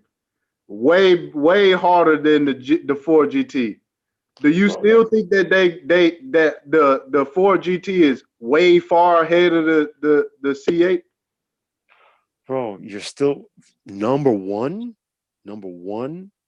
I don't see that happening. But number two, you're still looking at this wrong. They're two different vehicles made for two different purposes. I don't understand. See, that's like asking me what is the 0-60 time of this new C8 Vet versus the Dodge Demon. They're two different vehicles made for two different purposes. Two totally different vehicles. Yeah, okay, but for see, two totally different races. Two but different types of races. But see, here's the problem with what you said. Look at Because that. you Look said at you that want to see thing, lap man. times, right? Right? Yo, that shit looks crazy. Yes, but look, it's 400,000. It better look crazy. So, Well, not You take away the necessarily, price. You man, take not away the price. necessarily. You're comparing the metrics. That's it's doing exactly what it's supposed to do. But the C8 couldn't do that at all. I mean, we're looking at okay, And okay, but also, listen, you have to understand something. This car, this Ford GT, Yeah, that's was a bad specifically bid, though. designed to run the 24 Hours of Le Mans and the other endurance races. So when this car is running down the Mulsanne Straight, which is no longer straight, but I digress. That's what this car is designed for. Every reviewer who has driven this car has said, in order to get the best from this car, it needs a high-speed course. That's what it's designed for. It's designed to run the 24 Hours of Le Mans. This car it's basically the modern day version of what the Porsche 917 was. Okay? It is an endurance car designed for the high-speed endurance races. So this constant back and forth between this and the C8, and this, I hear what you're saying, but what you're not I understand what understanding you're saying. is they're apples and oranges. When that but that's the Look point. at these what you're vehicles. not seeing in this video is that thing is dialed. Dialed in. Facts. Yes, listen, I listen. get your argument, but it don't get away in. from the numbers. Oh, you a It's numbers not guy now, huh? I hope you're not on Wall Street. Yeah. Oh shit. I'm not denying that car is dialed in, but what I'm saying is that the fact that it is, in fact, purpose built means that there's no way on earth that the C8R should even be comparable at the Nürburgring. That's what I'm saying. Okay, we'll see. That's my Whenever the argument. C8R comes out, we'll see. It's still apples and oranges, though. And it's Man. always going to be apples and oranges. That's like comparing. It's apples and oranges. You know what? I can't reword it any more than the 10 different ways that I have Well, already reworded it. the Hey, Paul, ration what now. other car would you put in this class? What other car would you put in the same class as the GT? The Aston Martin Valkyrie for one. Yeah. I'm sorry, the Vulcan. You know, I'm sorry, not the Valkyrie, the Vulcan. That's No, okay. GT is not in the class with the Vulcan. This car is they making run in that this. track. They run in the same class on WEC races. That's what both of those cars were purpose built for. Understand that. I understand it's a Ford and that's an Aston Martin, but that's what both of those cars were designed for. That's why they run head to head in the same class. Oh, and by the way, Mike, I don't know if you're aware. Quick segue, and everybody on the panel now. Aston Martin, the 2020 Vantage, 0 down, 1,700 a month, and they make the first 3 payments for you as a lease. I saw that. They've been running that for I think for a few months now. They are having a hard time moving vehicles. Mostly. Clearly. That means they're trying to really. They're dropping that cross to get you in there. Yeah. They're having a hard time moving vehicles because a company called McLaren has shown up to the party, and that's Yeah. McLaren. They everywhere out here in Dallas. I must say, McLaren has been eating a lot of folks' lunch, man. They out here heavy in Dallas. They're eating a lot of folks' lunches right now. There's an article pointing out the month over month, quarter over quarter numbers from McLaren to Ferrari, and they are eating Ferrari's lunch right now. Ferrari Really? Very concerned. They are eating a lot of guys. They got 2 people here. I got 2 folks here in the hood with them. So I'm just saying they're giving these. I mean, they are not being real selective about who they're giving that car. Keep in mind that only 9 people designed that car. 7 of them came from Lotus. You're right. The McLaren? I mean, but the new McLaren designed by 9 people. Okay. You do have that F1. You do have that F1. You have that F1 engine in there. You definitely have a race car engine. They're not spending that car. They're not spending a whole lot of money designing that car at all. They're making very good profit for the most part. That car, and it gets live. They're moving cars. They're moving vehicles. They got it. They understand how to play this game right now. They're not trying to keep it too exclusive. They're just trying to move those vehicles. They got a really hot car that can really move. You get a McLaren out there on the road, it's getting ridiculous street cred. Yeah. The county mounties up around here are just dying to see you. They're dying. When they got the McLaren dealer out here, it was I seen it with my own eyes. One of them was really hard. The A45 was actually difficult. Hey, they everywhere out here. Keep yourself up, man. There's a lot of HIPAA violations you're creating there. But McLaren's eating a lot of lunches, man. They definitely are doing it. So people have to look at that. That's significant. So even Porsche, Porsche too. Porsche is very concerned about it too because they're moving a considerable amount in comparison to like the 911 Turbo, which is the competitor. They did. That's it, Mike. They didn't expect this car to move like they didn't expect it. I don't think they really expect. And people who have them love them. They rave about them. They love those cars. Mm-hmm. Let me tell you what the McLaren is that the McLaren it attracts a lot of the techie type people who have that disposable income. Like where I'm up here in Seattle area, like over there in Wenatchee where all the I want to say it's Microsoft people are at. You see McLaren's left and right. Like that town has been, because that town didn't look like that before. But when people start coming over there for I think it's Microsoft or Google, that town totally changed. You see McLaren's, it's crazy. Like you think you're on South Beach. Well, you know what it is, man. If you ever been to a McLaren dealership, the way they treat you, man, they don't let you leave unless they exhaust all their options of you getting into the vehicle. And then Mike, let me make something in that car. Let me make something clear to you, Mike. I've never been to a McLaren dealership. Well, you got to go, man. You got to go. Listen, I'm not. If, First of all, they're gonna call security. Like, you don't have the money. Get your behind out of here. no, that's not how they treat you. That's not how they treat you. Nah, man. It's a Not at different all. experience. It's a different experience. Nah, If you go to a Ferrari dealership, it's a different. It's a very snobbish experience. It's very fraternity like, and they've always been that way, Mike. You know. But I'm saying in comparison. I'm saying in comparison to a McLaren dealership, they're very welcoming to you, very accommodating. I'm just saying Ferrari. You know, can I get you some coffee? Can I get you some some toasted strudels or some shit like that, man? They try to go out of their way to accommodate you. And I think that is a difference. That's a difference. But we when we did the last hangout about the C8, we went over the Ferrari forums and they were talking about the C8. Right? They were saying, this is something that we have to pay attention to. So yeah, facts. Of course, price that where it is in its performance, but let's see if it hang in there. I'm saying if the car can hang in there. I mean, that last little video you showed, I'm like, but anyway, I will say this: if it could really hang in there, you got a problem. The C8 has to do in the sevens. It has to. If it's not in the sevens, forget about it. It's gonna get laughed right out of Europe. It has to do in the sevens. Right, man.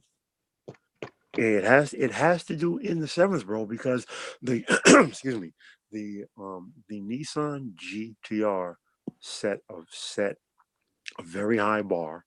It has been, shattered by different vehicles in different classes. But if you're talking primarily a street vehicle, so the first C8 is going to be this. What, the Z06 is going to be the first one, or is it what is the Z51, Z06, whatever? This first C8 vet, it has to do in the sevens. It has to do in the low sevens. Okay, not 7 minutes and 55 seconds, 7:59. It has to do 7 minutes and 20 seconds, 7 minutes and 10 seconds. Okay, are we talking about the C8, like the Z51 package, or the Z06? Whatever have those been tested? Bro, we don't know. They haven't given us any time. GM won't. I'm still going with the C8 with the Z51 package. I mean, like the bare minimum Z51 package is going to run you like 65,000. Now you're talking about a GTR 4-wheel drive that's like a $100-some thousand. That's like a whole different ball game. Now when we're talking about the Z06, nah, don't do that. Don't do that. Copping, please, now. Nah, bro, don't do that. Be in a 720. Don't do that, bro. Come on, now. Okay. The Z06 don't cost as much as the GTR, fam. Don't do this. Nurse, can you get this nigga Super Triz motherfucking Don't do that. methamphetamine or something? Hey. No, listen, what I'm saying is that the Z06, the Z06 will deliver. Car guy. The Z06 will deliver. The Z06 will deliver in the 720s or below. Okay, we'll see. I'm not saying it won't. Hear me. I'm not saying it won't. I have been consistent in saying GM has not posted Nürburgring lap times. You've been consistent that moving goalposts. I want.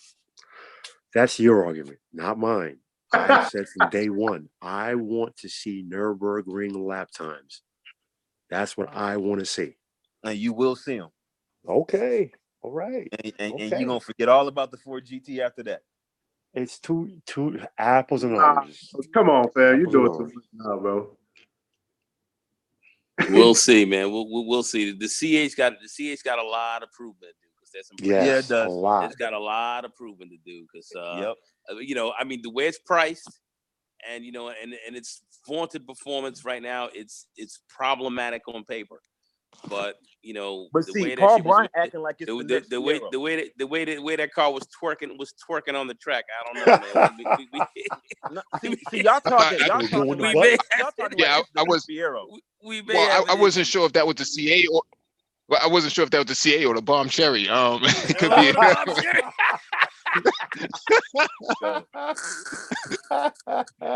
Oh, Y'all gonna take that all boy this was back. twerking. Watch. Y'all gonna take all That this shit was back. Just twerking. wait. So we'll have to see how this works out, man. Oh, but We got to see. there The will time be will tell. there will be. Thank you, Nagom. There will be a round two because when owners have the car and we start seeing 50,000 miles of ownership. You know, is it eating parts like GMs do? Will it make squeaks and rattles? Oh, Will we you get want the to fit and go? finish You from want? panel You really gas? want to go there? Do you really want to go there? Well, It's keep a in mind, GM. Uh-oh. Hold on. Yeah. Wait a Triz, minute. Triz, you Wait. got to keep in mind that the NSX was bulletproof for all intents and purposes in comparison to a Ferrari. Very rarely did you ever see it in the dealership for failed bearings, ball bearings, anything like that. In fact, the TCO was the same amount as an Accord. Well, the only thing the NSX did was it chewed tires.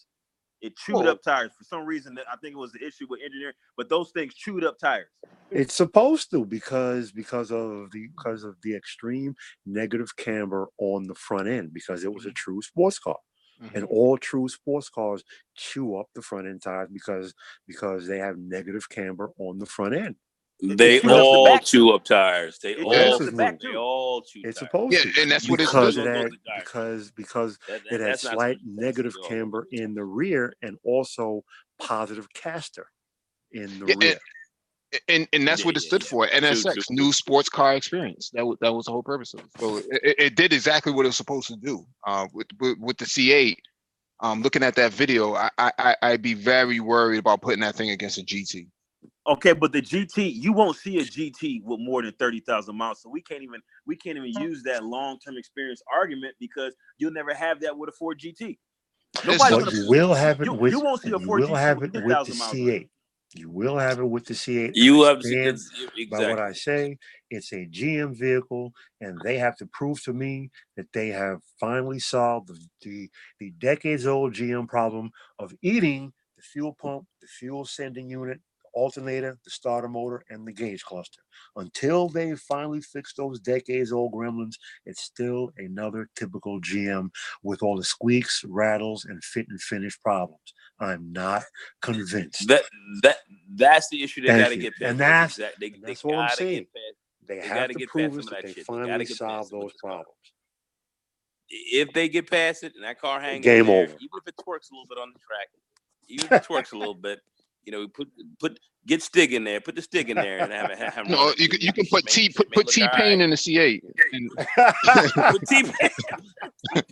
Oh, okay. So let me ask you this. Put that Momo up in there, and if it hangs, you know, let's see what goes on. But if it does, it's gonna be problematic. That back end, all they got to do is make some slight adjustments to the suspension and probably the electronic living and flip differential. Man, that bad boy was twerking. That bad boy was twerking like Cardi B up in that motherfucker. Hold on, time out, Your Honor. You got to be careful. Your Honor, I am pulling Super Triz card.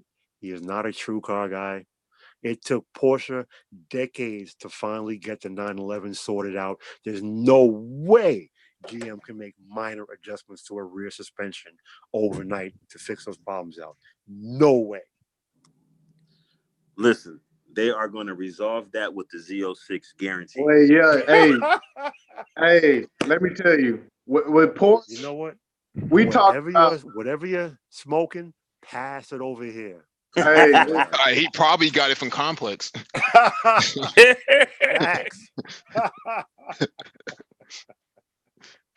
And don't forget that we do have cannabis chat on Sundays with Complex Design and Intergravity. So,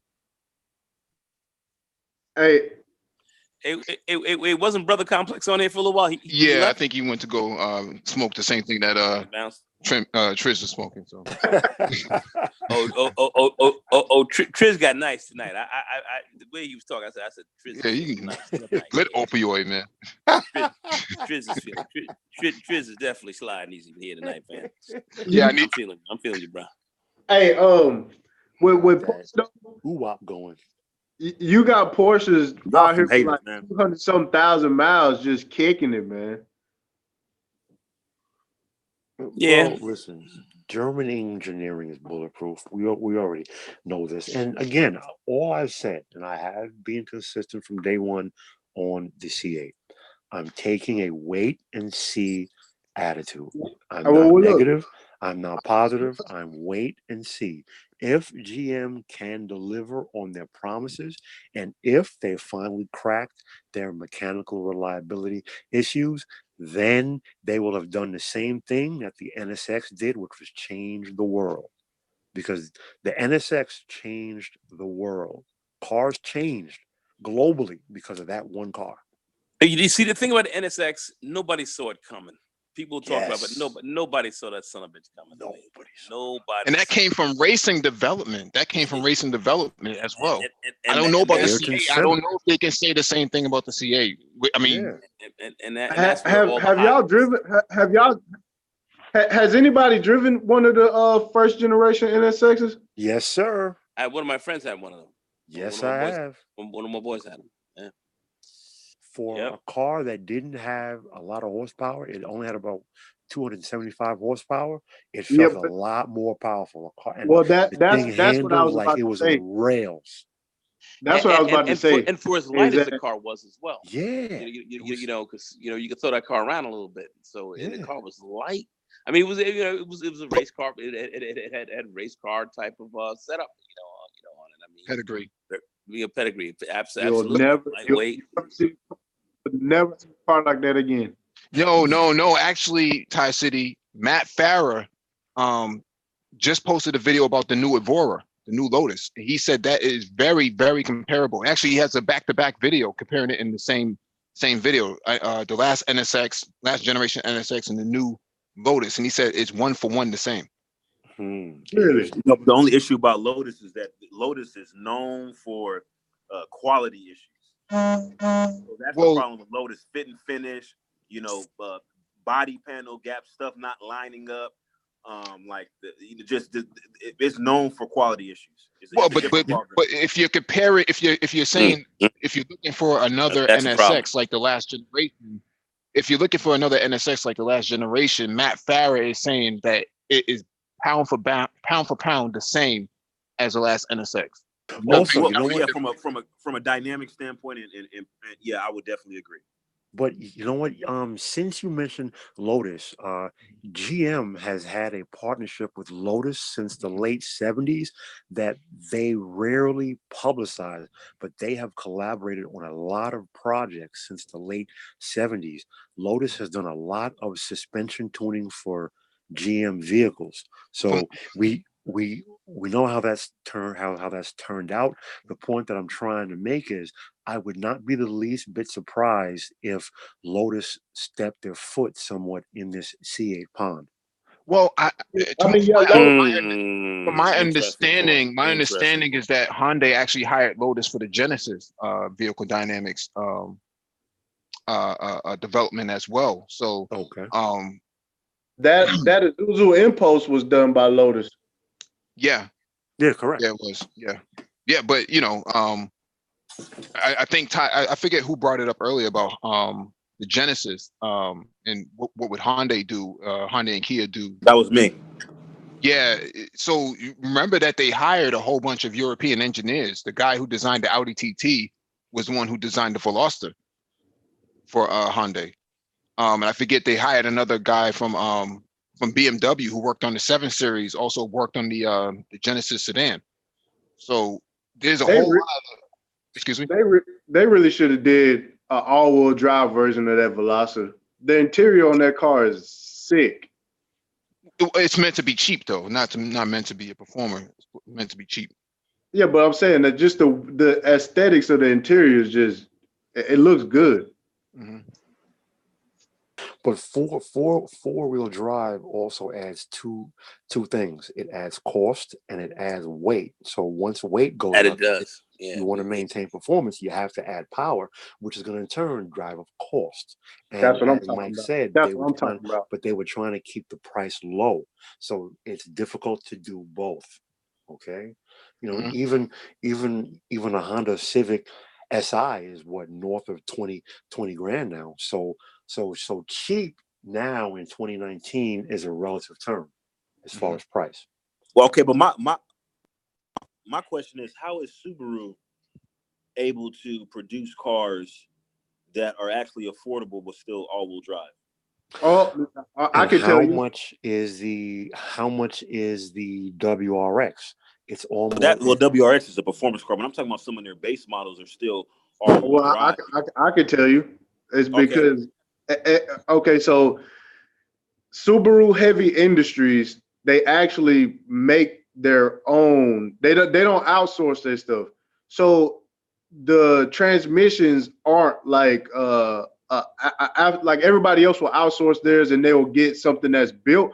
They get to they get to really go cheap on their own stuff, and they know how cheap they need to go. Subaru drivetrains are they they know how much they need to do for each application. They don't really have too much across the board stuff. You know what I'm saying? Like the with Subaru, they have Subaru Heavy Industries. So it's like they own companies that we don't even know what they own. Like they get to You're talking about Fuji Heavy Industries. That's Fuji Heavy Industries. Yes, but they got Subaru, which is Subaru Robin also. Subaru Robin. Like they have all they get to they just got a whole they can be really cheap with stuff. So what Subaru, you're saying is they don't outsource a lot of their tech. A lot of their tech is in-house. But see, so I understand what you're saying because Volkswagen does the same thing with Bugatti. Every Veyron has been sold at a loss. Every Chiron is and will be sold at a loss because they can spread out the R&D costs. But I understand what you're saying as far as four-wheel vehicles and the price performance points.